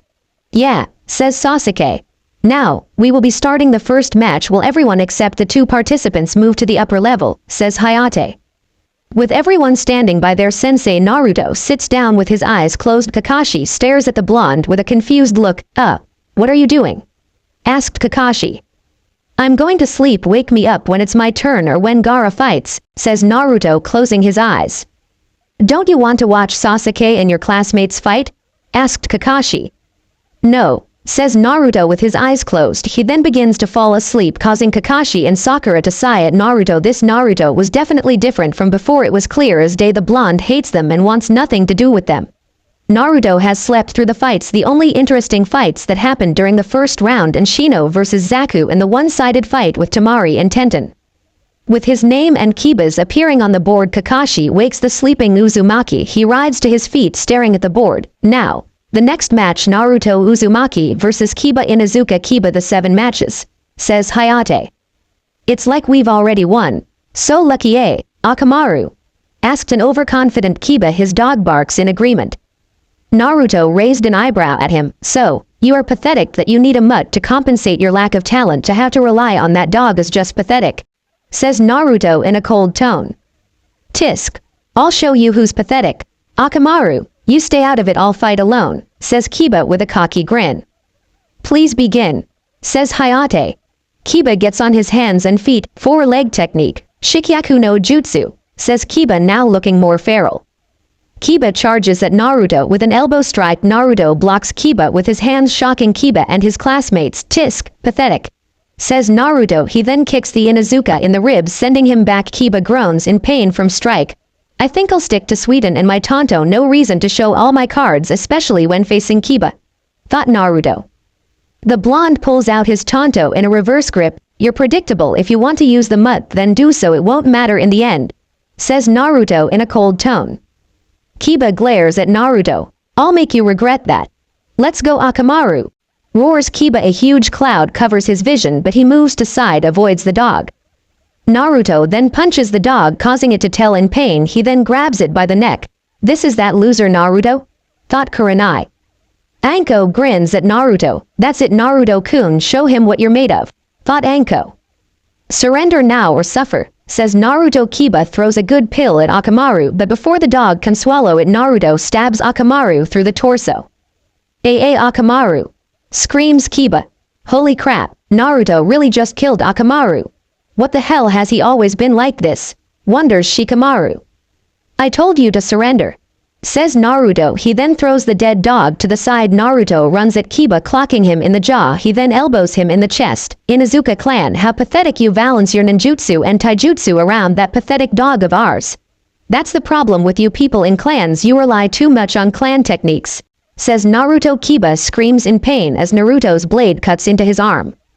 Naruto's sword is then covered in water nature, Uzumaki technique, black halo, Uzumaki no jutsu.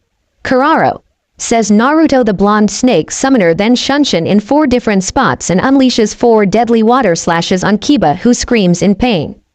That was sweet and manipulation. This kid isn't one to underestimate, comments Kankuro. Just how strong are you, Naruto? How long have you been this strong? Have I really been this blind? Thought Kakashi maybe focusing on Sasuke wasn't such a good idea. Everyone watches as Naruto effortlessly dominates Kiba. The brunette wipes the blood from his mouth. Kiba grits his teeth in anger. The brunette charges at Naruto with his fang over fang, Uzumaki sword technique. Kaming C, Uzumaki kenjutsu. Odeakanami, says Naruto. In a blink of an eye Naruto sheaths his tanto. Kiba then howls in pain as every part of his body was slashes apart. He is in so much pain he can't even breathe. This is over. I cut your nerves. You can't even move a finger. Call the match. It's over. Tisk, what a waste of time, says Naruto.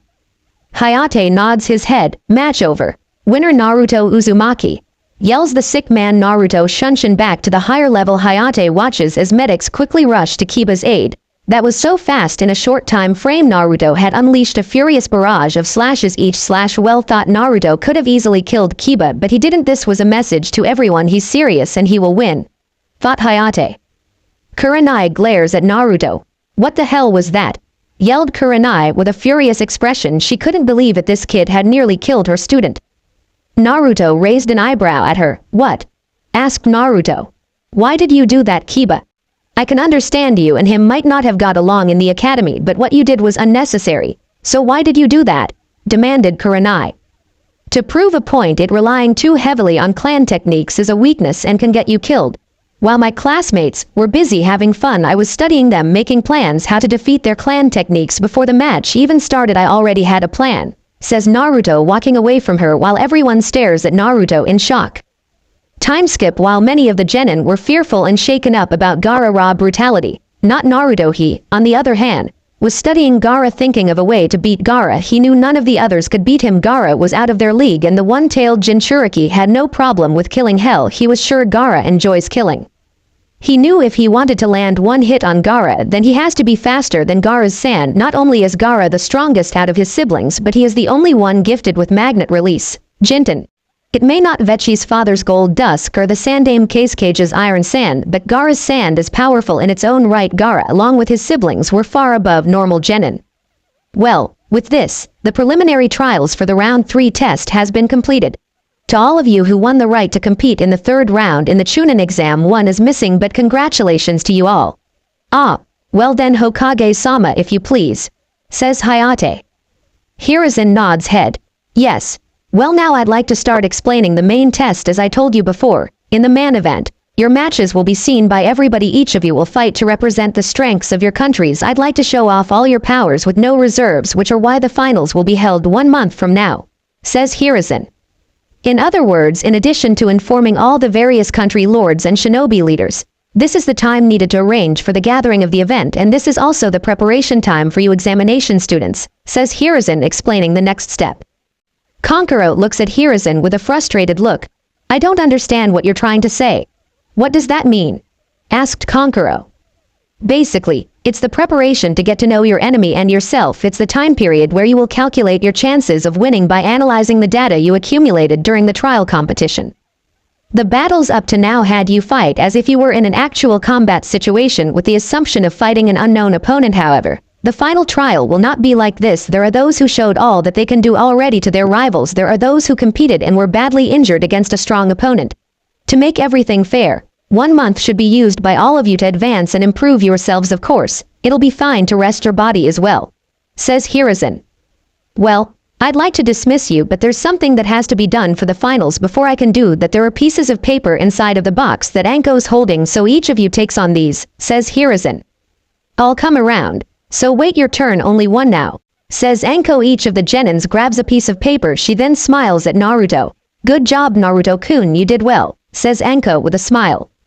Thank you, Anko-sensei, says Naruto with a smile on his face. Alright, You all took a piece now, then I'd like you to tell us the number on that paper in order starting from the left, says Hiruzen. It's 8, says Dosu. 3, says Naruto. 7, says Tamari. 5, says Kankuro. 1, says Gaara. 9, says Shikamaru. 2, says Neji. 6, says Shino. Ibiki then turns to the Hokage. That would mean that he's number 4, says Ibiki.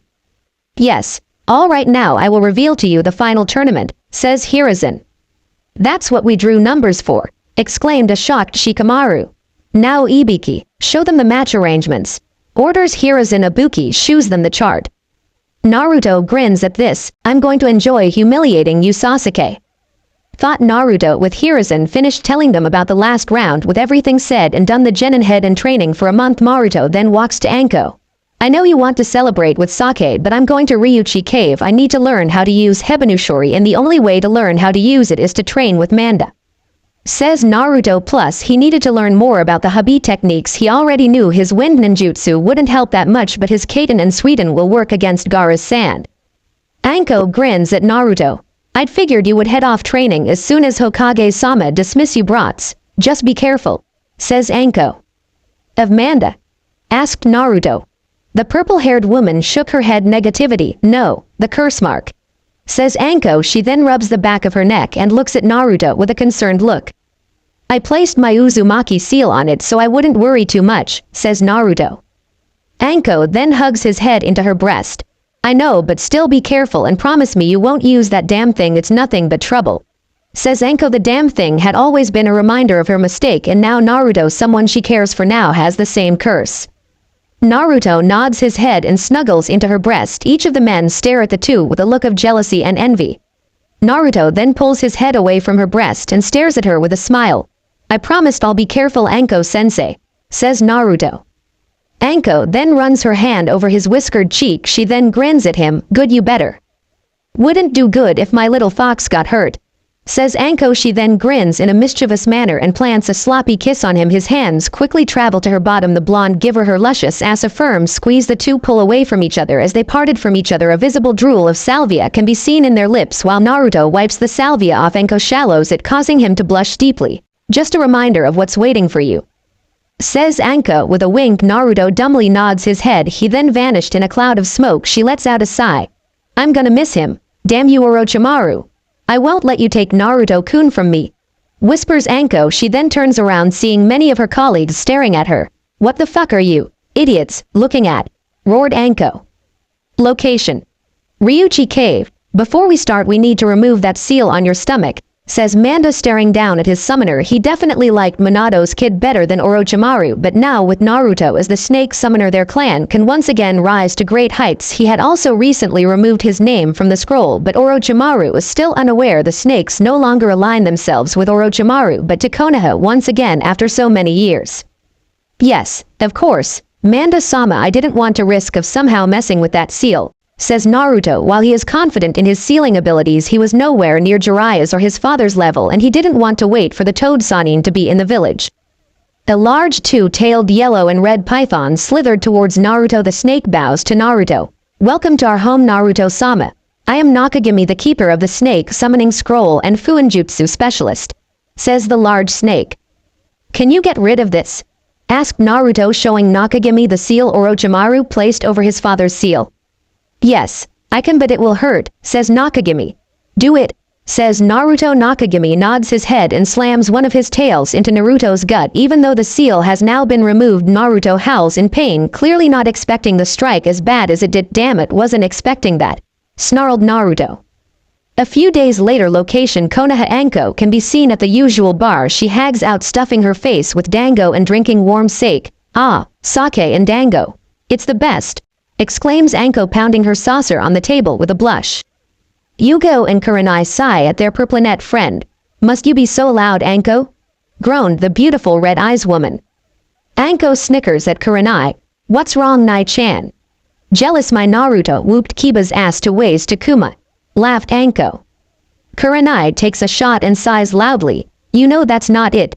Kiba is still in the hospital. They were barely able to save him, exclaimed Kurenai, seeing her student in such a state had weakened her stomach. She then takes another shot, He moved so fast. Says Kurenai to be that young and deadly with a sword at such a young age is rare. Really?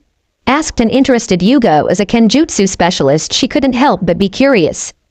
Yes, groaned Kurenai. She really wished her friend wasn't so intrigued by Naruto's kenjutsu. Suddenly a white-haired man burst into the bar, shocking many of the ninjas. Jiraiya-sama, what are you doing here? Asked Kurenai. But Jiraiya ignores her and rushes to Anko. Where is he? Asked Jiraiya. For the past few days he's been looking for Naruto. Anko grins as she nibbles on the dango treat. Gone, says Anko. Gone? Gone where? Exclaimed Jiraiya. Anko then begins laughing her ass off, confusing Jiraiya and many others, but they all thought as she was batshit insane. So Hokage-sama didn't tell you? Ahahaha, that's hilarious. Naruto already signed an animal contract with the snakes, and he's at Ryuchi Cave, laughed Anko. What the hell? Yells Jiraiya. Location, Ryuchi Cave. Naruto stands in front of a metallic crimson-red mamba. The snake is half as large as Manda. It has golden yellow piercing eyes. On top of its head is a black tattoo of bat wings, and it has 4 horns protruding out of its head. The snake's name is Doku. Are you sure you want to do this? Asked Doku in a deep voice. Yes, if things go south I need a backup, says Naruto. He then places his palm on his neck. Release, says Naruto. He then falls to his knees, gripping his neck in pain. As he howls in pain, Doku looks at Naruto with concern. Black wave tattoos then begins to cover his whole body. THTH, this is nothing, groans Naruto as he struggles to stand up. 1 month later in the stands, Naruto can be seen sitting with Anko. She wraps her hair around him. Naruto now wears a new black and blue tracksuit. The sleeves reach his elbows. Over the new tracksuit he wears a black and white pinstriped haori, the hem and cuffs of which are striped lengthways rather than vertically, which covers his hands. He's already lost, says Naruto. The Nara stares at Naruto with a confused look. Anko then turns to Shikamaru. Has Gaara moved? Asks Anko. Shikamaru stares down at Neji, who's forced to constantly move. No, he hasn't, says Shikamaru. Exactly, this is why you shouldn't rely on clan techniques, and Gaara isn't letting Neji get past his defense. Neji jumps away from the sand. He's then forced to pull out his kunai and blocks the sand bullets thrown at him.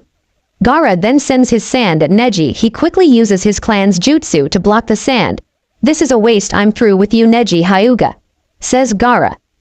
Neji glares at Gaara. It's useless, your sand won't get through the Hyuga clan's 8 trigrams palms. Revolving heaven, Hakesho, Kaden, says Neji in a confident tone, glaring at the crazed redhead.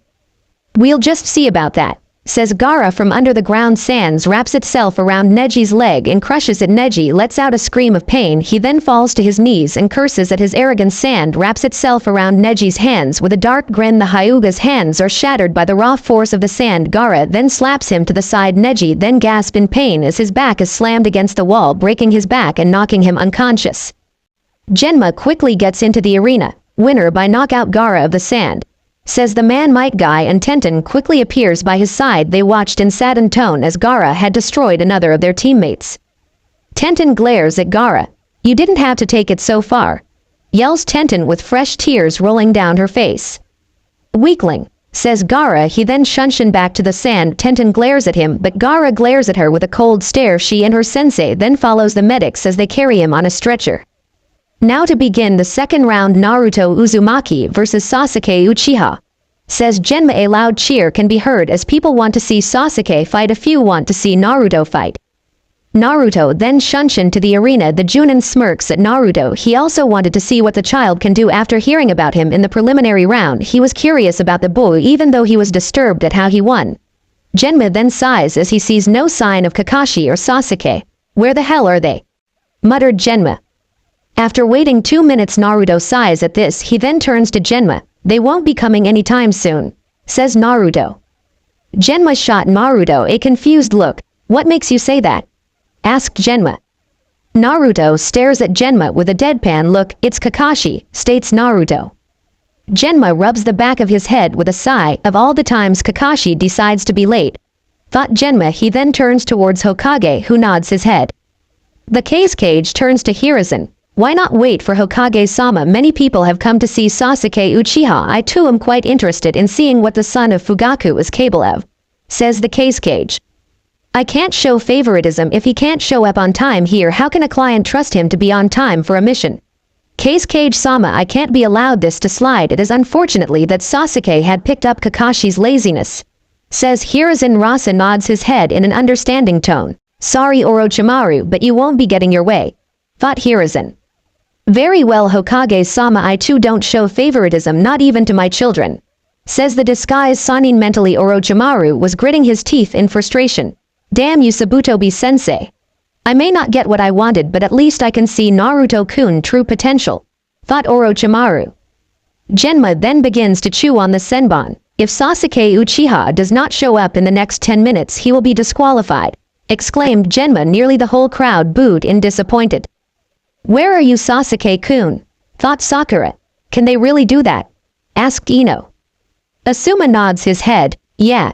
They can. It doesn't matter which clan you are from. As a ninja of a village you are expected to be professional, and this is exactly what you couldn't do. Says Asuma. Both Ino and Sakura look down in sadness at the fact that he might be disqualified.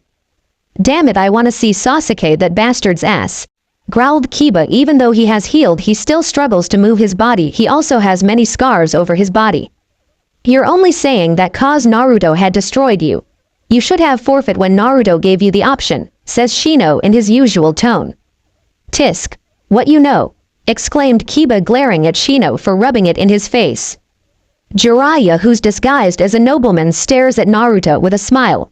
Who would have thought that brat would be the next summoner of the snakes? But I did you want to see Minato's and Fugaku's kids duke it out? Thought Jiraiya with a grin. Kankuro grins at Naruto. That Sasuke guy is obviously gonna get disqualified, don't ya think? Tamari. Grins Kankuro. Tamari shrugs her shoulders. Most likely, comments Tamari. Ah, this is a waste, says Naruto. How you figured? Asked Genma. He's with my failure of a sensei, and knowing him they won't be here for an hour. It doesn't seem like I'm going to be able to prove just how useless the Uchiha clan is. Comments Naruto. He then turns to the Hokage. While I do like the idea of beating Sasuke into the ground, he's not the one I even want to fight, says Naruto. Genma narrowed his eyes at the Jinchuriki. He's talking about that Gaara kid. Thought Genma. Yano, he still has 5 more minutes. If he doesn't show you win by default, says Genma. Naruto nods his head. I might not be able to humiliate him in front of everyone, but at least I get to fight Gaara. From what Manda told me, Orochimaru plans to start the war for the last fight for round 1. He's gonna be in a surprise. Thought Naruto. While Naruto has realized why he's after Sasuke, he still doesn't understand why Orochimaru had marked him. He knew Orochimaru probably wouldn't be able to possess his body thanks to Kyuubi, and no matter how strong Orochimaru claims to be, he's no match for the strongest Biju. If Orochimaru couldn't capture Itachi, then there's no way the man can fight something that can create natural disasters. But Naruto had to admit training to use the curse mark was not an easy task, but he can use it without feeling pain. As time runs out, Genma turns to Naruto. Sasuke Uchiha is disqualified for missing the deadline of time. Naruto Uzumaki wins by default, says Genma. Oh well, seeing the look on his face will be worth it, says Naruto. He then Shunshin back to his seat. Tisk, that kid, mutters Genma. We will be moving forward. Next match is Kankuro of the Sand versus Shino Aburame, exclaims Genma. Anko then turns towards Naruto. You don't seem too disappointed, states Anko. Fighting him wouldn't be a real challenge, says Naruto. Anko snickers at Naruto. Sakura stares at Naruto with a confused look. What does that mean? Wonders Sakura, while Ino blushes at Naruto. Time skip. All fight for the first round goes as it went in cabin. Now for the first round of stage 2 will be Naruto Uzumaki versus Gaara of the Sand, says Genma. Both Shunshin in the arena. Are both competitors ready? Asked Genma. Let's get started already, says Gaara in a deadly tone. Yeah, I'm ready, says Naruto. Suddenly both Kakashi and Sasuke Shunshin to the stage. Sorry, are we late? Says Kakashi in a lazy tone. Yes, Sasuke has been disqualified, says Genma, shocking the two. What? How come? Yells Sasuke. Genma sighs. You weren't here on time. This in order, my Hokage-sama. Now leave, says Genma. I'm not going anywhere, yells Sasuke. Leave now or die, growls Gaara. The two Jinchuriki watch as Kakashi and Sasuke Shunshin to the stands. Begin, yells Genma. Naruto then vanished and appears in front of Gaara and kicks him hard in the face, knocking Gaara on his ass. Gaara slowly gets up, his sand begins to rise from the ground. "So, you've gotten fast," says Gaara. "What are you talking about? I've always been this fast," says Naruto in a grin. He vanished in pure speed and knees Gaara in the gut. Gaara gasped in air. Naruto quickly jumps back before the sand can even touch him. He then pulls out his Tonto and releases water slashes. He watches as the sand protects Gaara. Narrowed his eyes at Naruto. He then sends sand bullets at Naruto, who slashes at them with fire slashes. Gaara follows up by sending his sand at Naruto, but the blonde Chunnin high in the air and releases a water bullet soaking the sand. Naruto smirks at this. He then uses the dragon, ram, rat, boar, and dragon fire release, Phoenix Burst Fury, Kaiten, Fenikusu Akari. Releasing flames from his lungs, he watches as the sand begin to turn into glass. He extends hand out, wind release, Whirling Sparrow, Futon, Uzumaku Suzume. Exclaimed Naruto. He unleashes a waves of wind cutting into the glass. Gaara quickly commanded the sand to protect him by creating a wall of sand. Naruto then appears behind him and gets ready to slash at him. Unfortunately, he's trapped in sand, shocking many of the people, but just as the sand crushes Naruto's limbs, he explodes, throwing Gaara on his as he glares at Naruto, who had appeared in front of him, giving him a kick to the face. Song start. Forced to see. Choose life. Gaara glares at Naruto. "You replaced yourself with a clone and placed exploding tags on the clone, didn't you?" asked Gaara, staring at the blonde with a cold look. Naruto just nods his head with a half smirk. The Sandaime Hokage looked at the blonde boy with pride. He had waited a month to see how far Naruto has become, and he couldn't be more proud. "That Uzumaki kid is quite talented," said Rasa, but unknown to everyone this isn't Rasa but Orochimaru. He smirks to himself. "It seems like I made the right choice giving him that curse mark," thought the serpent Sanin. Indeed, he is to replace himself with a clone and placing an exploding tag on it. Doing that in a short time is no easy task, said Hiruzen, glancing at Rasa before turning his attention back to the fight. Anko smirks at her student before turning to Yuago. Told you Naruto-kun got this." "They'd be an idiot not to promote Naruto-kun now," exclaimed Anko with a wide smirk. Yuago sighs at her fellow Purplanet. "Yeah, you did. I'm surprised though. Never expected Naruto to be on equal footing with Gaara," said Yuago. Anko smirks at Yuago victoriously. After all, no one expected Naruto to beat someone like Gaara, but she knew Naruto isn't done. Back with the two Jinchuriki, Gaara sends a wave of sand at the blonde. "Formation of 10,000 snakes, Mandara no Jin," exclaimed Naruto as a countless number of snakes are flown from his mouth. Many of the people were disgusted and freaked out, but not Gaara. He used his sand to bury and crush the snakes. His eyes then widened as he noticed a few papers inside the snakes. He quickly creates a shield of sand to protect himself from the massive chain reaction explosion. Kakashi sighs to himself. "Well, I guess Anko really did teach him," says Kakashi. Sakura and Ino turns to look at Kakashi in confusion. "What do you mean by that?" asked the confused Sakura, while Sasuke narrowed his ability eyes at his blonde teammate with envy and jealousy at how strong the blonde has gotten. "Those snakes he summoned means he had signed the snake contact, and the only person in Konoha who can summon snakes is Anko," said Kakashi. Both girls then blush, remembering the kiss the two shared at the beginning of the Forest of Death. As the dusk clears, Gaara stares darkly at Naruto. "Yano Gaara were a lot like," said Naruto, staring at homicidal redhead with a calm look, but still on guard and no doubt wary of the sand that has a life of its own. Gaara glares harshly at Naruto with his eyes clouded by a deep hate. "We are nothing alike. You fight for your friends, I don't. I only fight for myself," says Gaara in a dark tone. "Maybe so, but we both understand loneliness. I can see it in your eyes. The only difference is I accept the help of others while you shun those who want to help," said Naruto. Hearing this causes Gaara to glare darkly at the memory of his uncle. The first person he trusted was also the person that betrayed him that night, that horrible night that's burned into his brain. In the stands, both Temari and Kankura look down and guilty. Even though they are his elder siblings, they still couldn't protect their brother. "You know nothing, Naruto Uzumaki. Someone like you could never understand. I'll kill you, Uzumaki, and prove my existence," roars Gaara with maddening grin on his face as if the sand is reacting to his emotions. Dozens of sand columns charges at Naruto. The fact Naruto could have easily turned out like Gaara if wasn't for Anko, Hiruzen, Iruka, and Ichiraku family. The same can even be said about Gaara. If only their father hadn't ordered them to stay away from their little brother, then maybe Gaara wouldn't consume to Shukaku's influence. With a wave sand columns charging at Naruto, he uses the bird hand sign, snake way, Habi no Michi. Thought Naruto from the ground 5 large white snakes are summoned from the ground. He then sends 5 clones each charging at Gaara, but the sand easily destroys and kills the snakes and clones. He then Shunshin right next to Gaara, shocking the boy. He then gains a surprise look. The blonde quickly uses the bird and ox hand signs. Both of his fist ignite with bright flames, fire release. Burning sun technique, Kaden. Moru Taio no Jutsu. Exclaimed Naruto with his hands covered in fire and assaults Gaara's ribs with fire punches. An explosion goes off, throwing him to the ground, but before the redhead Suna shinobi was sent flying, he stabbed Naruto in the ribs with his sand spikes. Gaara glares down at his feet in anger. Why won't you just die? Thought Gaara. Only until recently there's only been 2 people who had survived against him, that taijutsu user Rock Lee and this blonde Konoha boy. This frustrated him to no end. He didn't understand what made Lee or Naruto different from the others he faced, the many people he had killed. Gaara sends a volley of sand shuriken and senbon at Naruto, who's able to dodge and destroy them. Unfortunately, a few of the sand shuriken and senbon had struck him. Gaara and his eyes in anger, he then uses the boar, tiger, and ram hand seals, desert raid, Sabaku no Shugeki. Says Gaara. Dozen of sand spears and spikes rise from with the sole purpose of cutting Naruto to ribbons.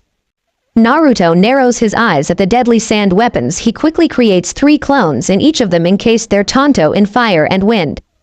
Naruto and the clones cut each sand objects with flaming blade and wind slashes, but unfortunately each clone is destroyed, leaving Naruto alone. He could hear many of the people yelling at him to run, but he ignored it, slashing with his blade and using his Shunshin. Just as he's cornered, the blonde quickly uses the Shunshin to appear above Gaara. In a matter of seconds, a water drill forms around his hand. Water release. Hard whirlpool water blade, Sweden. Koka Sujin, exclaims the snake summoner. The water drill slams into Gaara. The force of the drill drove him harshly into the ground. For the 2 genin, the blow was an instant. For the audience, it was very slow.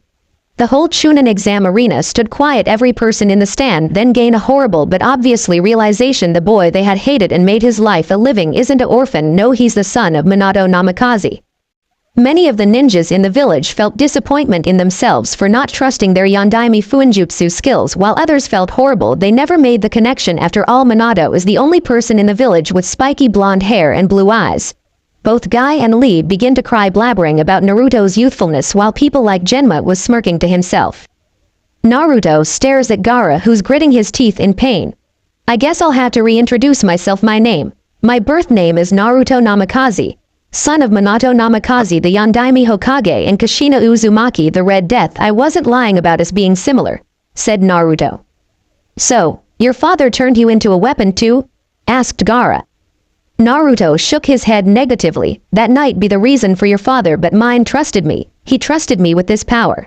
They gave their lives so I can live, said Naruto with a smile. Ever since he found out about his heritage, he was honored to have such amazing parents. I see, Naruto. Then I will soak my sand with your blood, roared an angry Gaara. A dun of sand surrounds him. The redhead then sends columns, pairs, and hands at the blonde. Naruto then creates 10 clones. Each of them throws a volley of kunai, shuriken, and exploding tags. Some of them are destroyed, while the others were able to hit. The sum of had zero effect. I'm not what he's doing, but it can't be good. Naruto, ignore everything around you and focus on your breathing, said Naruto. He sheaths his tanto and pulls out Hebanushori and gets into a battle stance. I'll inflict as much damage as possible with this next move, states Naruto. His grip on the famed cave Ryuchi sword tightened and the ground begins to crack. The blade is then covered in pink flames. Naruto then takes off at incredible blinding speed. He unleashes multiple slashes, cutting the sand weapons. Everyone stares in utter shock at the speed of Naruto as the blonde appears in front of the hard sand shield. He unleashes upward burning slash. The dome of sand shattered into pieces. Gaara stares in shock at Naruto cold eyes. He then slashes a V-shaped slash across Gaara's chest. The eye of Timeosu no Minako, yells Naruto. Gaara then lets out a painful yell inside his mindscape. Shukaku also screams, feeling the burning effects of the pink flames. It burns. It burns, screamed Gaara in pain. The pain was like nothing he had, far worse than the beating Rock Lee had gave him.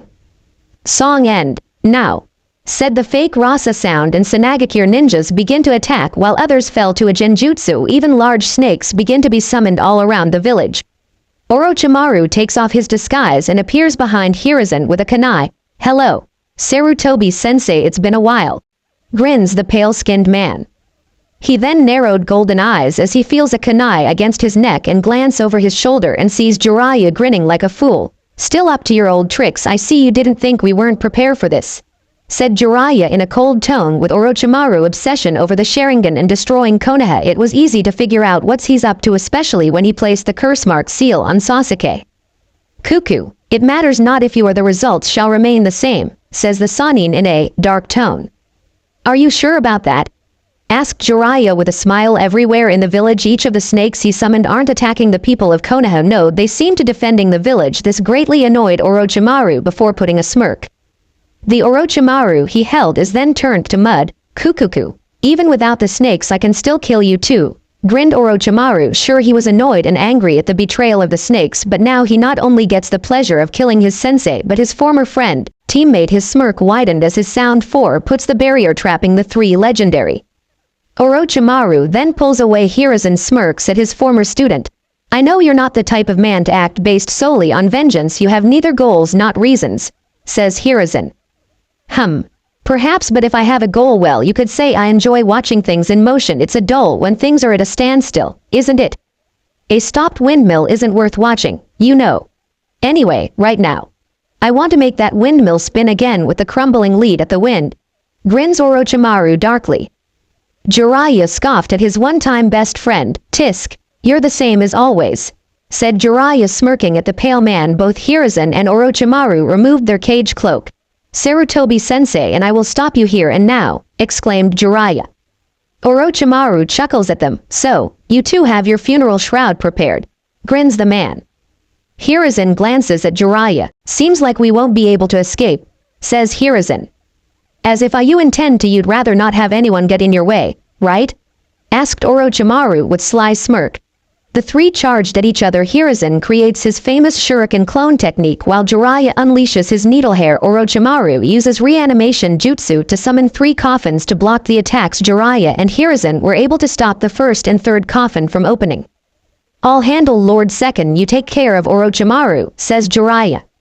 Back with the young snake summoned, he hears a familiar scream of fear. He quickly Shunshin. Konohamaru, Oden, and Moegi huddle up in free as 3 sound ninjas look at them with absolute disdain. The 3 men grin in a cruel manner. Well, what do we have here? 3 brats, and one of them is the grandson of the Sandame. Grins the man. Orochimaru did tell him if they were allowed to kill anyone, including those who belong to the Sarutobi clan. Konohamaru and his friends closed their eyes, waiting for the impending doom. Konoha's secret technique. Black Viper, Konoha Hajutsu, Barakubaipa, exclaims Naruto. Suddenly the 3 Otogakure shinobis' heads are cut off by a wind and pink flame slash. Are you guys okay? Asked Naruto. Each of them opened their eyes. Seeing Naruto, each of nods their head with tears rolling down their faces. Good, I have to go after Gaara, said the blonde. He then summons Aota. Aota, protect these 3 and kill anyone who tried to attack them, ordered Naruto. The blue snakes nods in agreement. Naruto then leaps away, heading towards the direction of the Sand siblings and his teammates. Naruto then clicked his tongue in annoyance. Why the hell are Sasuke and Sakura going after them?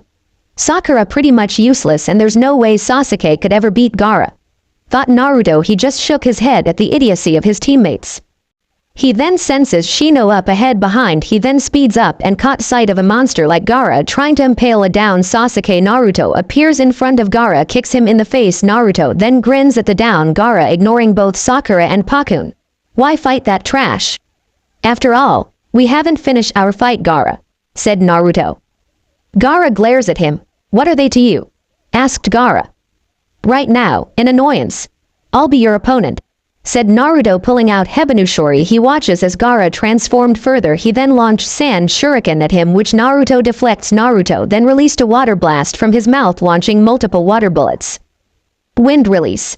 Infinite Sand Cloud. Great breakthrough. Futon. Mugen Sajin. Daitappa, exclaimed Gaara, releasing a torrent of sand and wind which had blown Naruto back, causing him to hit the tree, causing him gasp in pain. He then snarls in pain as he's nailed by Sand Shuriken. Damn it, he's even more powerful in this form, but I can't lose here.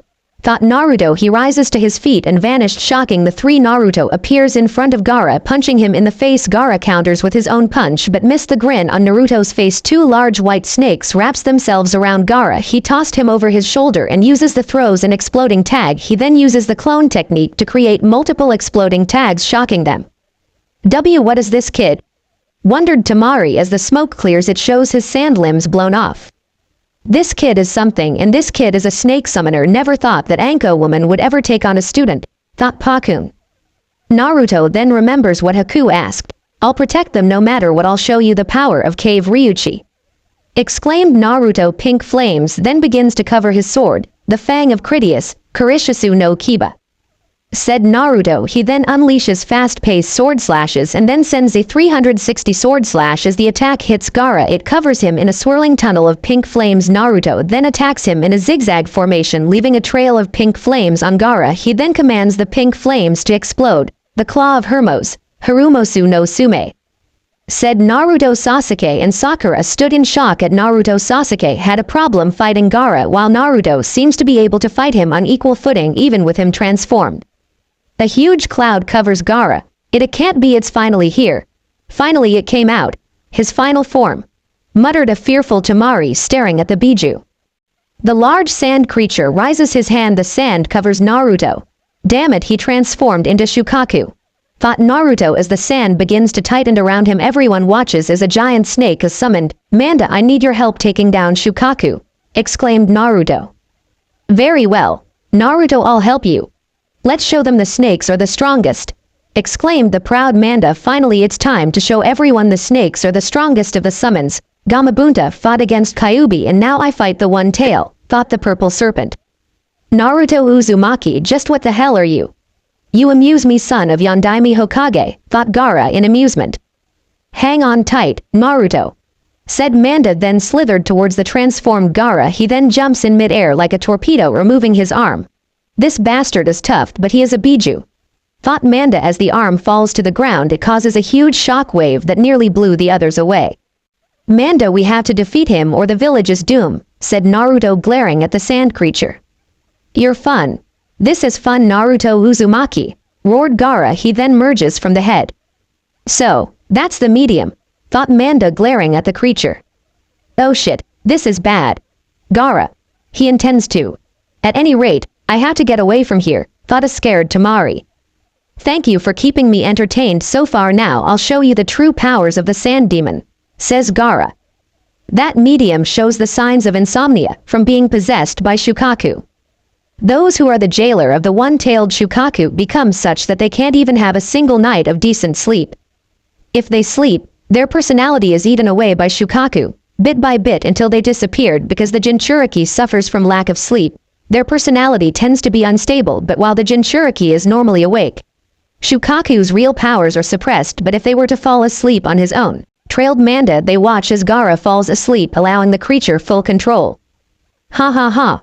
I'm finally out. Hiahu. And here's someone I want to kill, right off. Wind release, steroid blanks, futon. Rankuden, exclaimed the crazed Biju. Manda slithered away with rapid speed. He burrowed his way underground. He then shot up high in the sky. Earth release, stone edge bullets, Doden. Ishiaji no Dongan, roared Manda from his mouth. He fires 2 stone projectiles at Shukaku, whose unleashes wind blasts. The stones are able to destroy most of them, but unfortunately they miss one more wind blast and it hits Manda. Yeah, I did it. I killed him, laughed the insane Biju, but his cheering is put a halt when he sees the husk of Manda. Damn, that hurt. He put so much chakra into that ball you threw at me. It wouldn't be wise to take too many hits, says Manda. Even though he can shed his skin, he rather not take another one of those wind attacks. You said Shukaku has full control when the Jinchuriki falls asleep, then we need to wake him up. Think you can get close enough? Asked Naruto, never taking his eyes off of Shukaku. Manda scoffed at that remark. Of course I can. I am the great Manda. Now hang on tight, roared Manda. He slithered towards the giant sand raccoon. He quickly coiled himself around Shukaku. Naruto uses this chance to jump off on Manda's head and punches him in the face, waking Gaara up. The redhead glares at Naruto, trapping his foot in sand. You're going to be killed by me. My existence will continue, states Gaara, looking coldly at Naruto. Damn it. I guess I'll have to use that.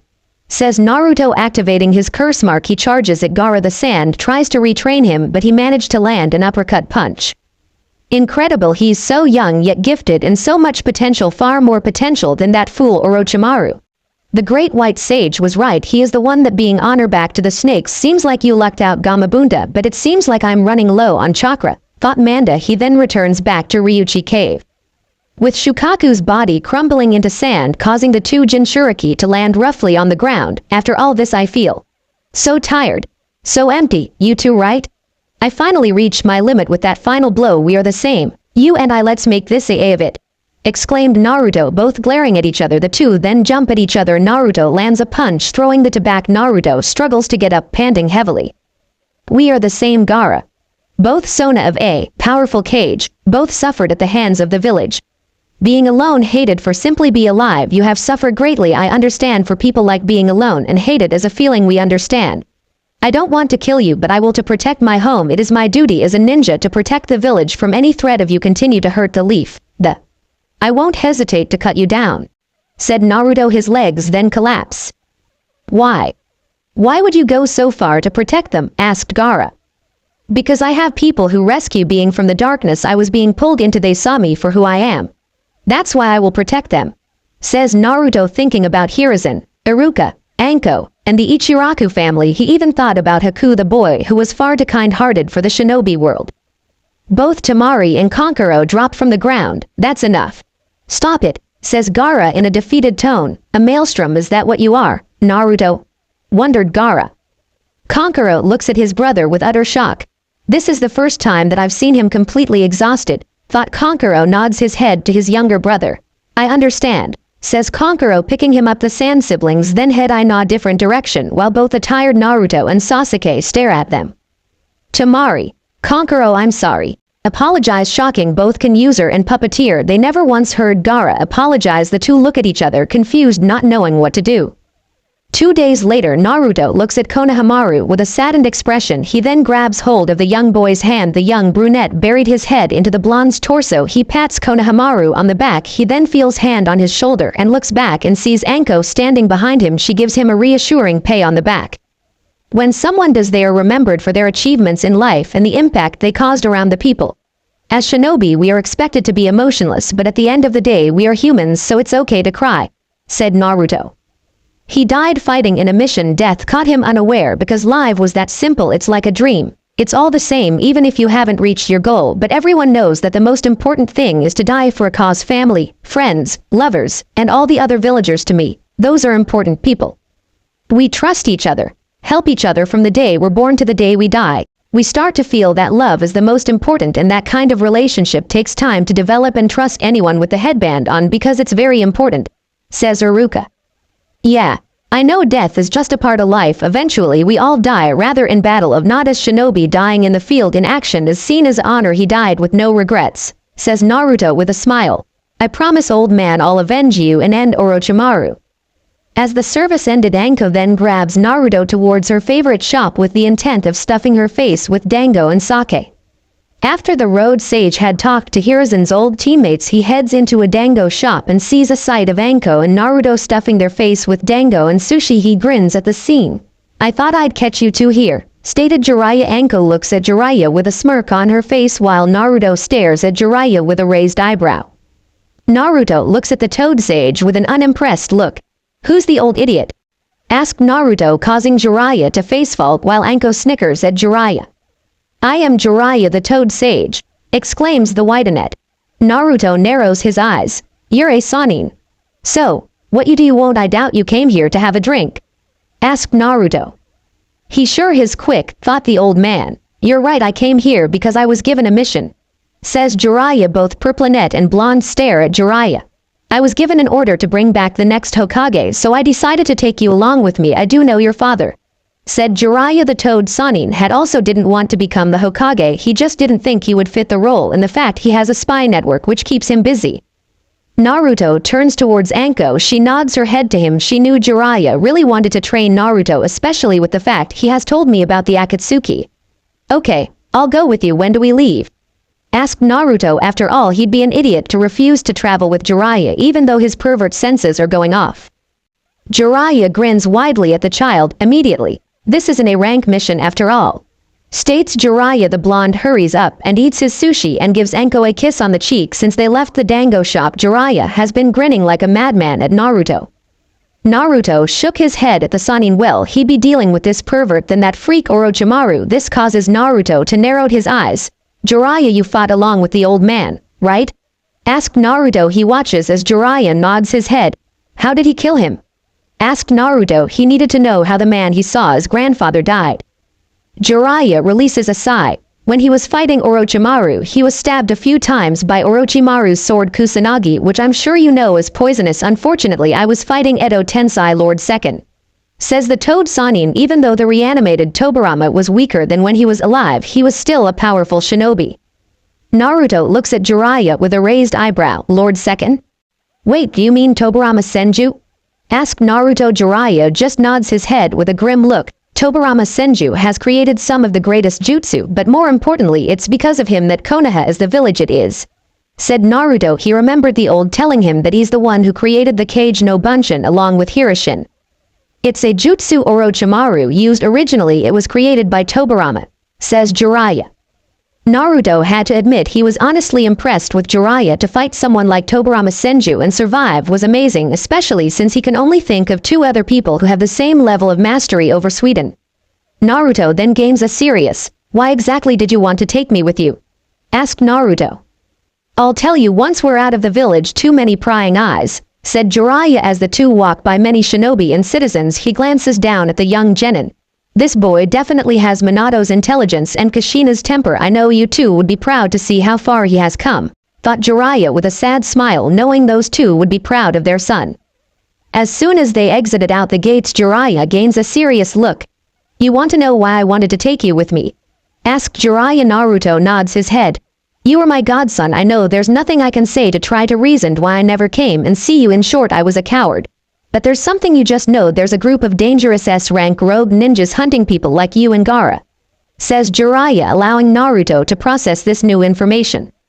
Naruto glares at Jiraiya, no doubt not happy finding out his only family decided to run away, but he pushed it in the back of his wind knowing he should being up again. But his main concern right now were these people hunting him. These people, they want Gaara and I dead? Asked Naruto.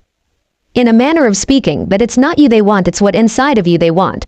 But to remove a Biju from the jailer always causes the death of the Jinchuriki. As of right now, I've only found out about two members, Itachi Uchiha and Kisame Hoshigaki. Said Jiraiya. Hearing the names of the two most strongest shinobi causes Naruto to freeze in place. Seeing that Naruto realized just how dangerous this group, decides to continue on. Good, you know, if the two that sales time when I have to explain it. Let me show you something, says Jiraiya. He holds out his hand and a blue rotating orb appears in his palm. This is the Rasengan. Your father created it. It took him 3 years to create it and myself a year. I'm sure you could learn half the time, and the person we're searching for is my teammate Tsunade Senju, said Jiraiya. The end. I hope you enjoyed this episode. Remember to subscribe and like this video. See you in the next video.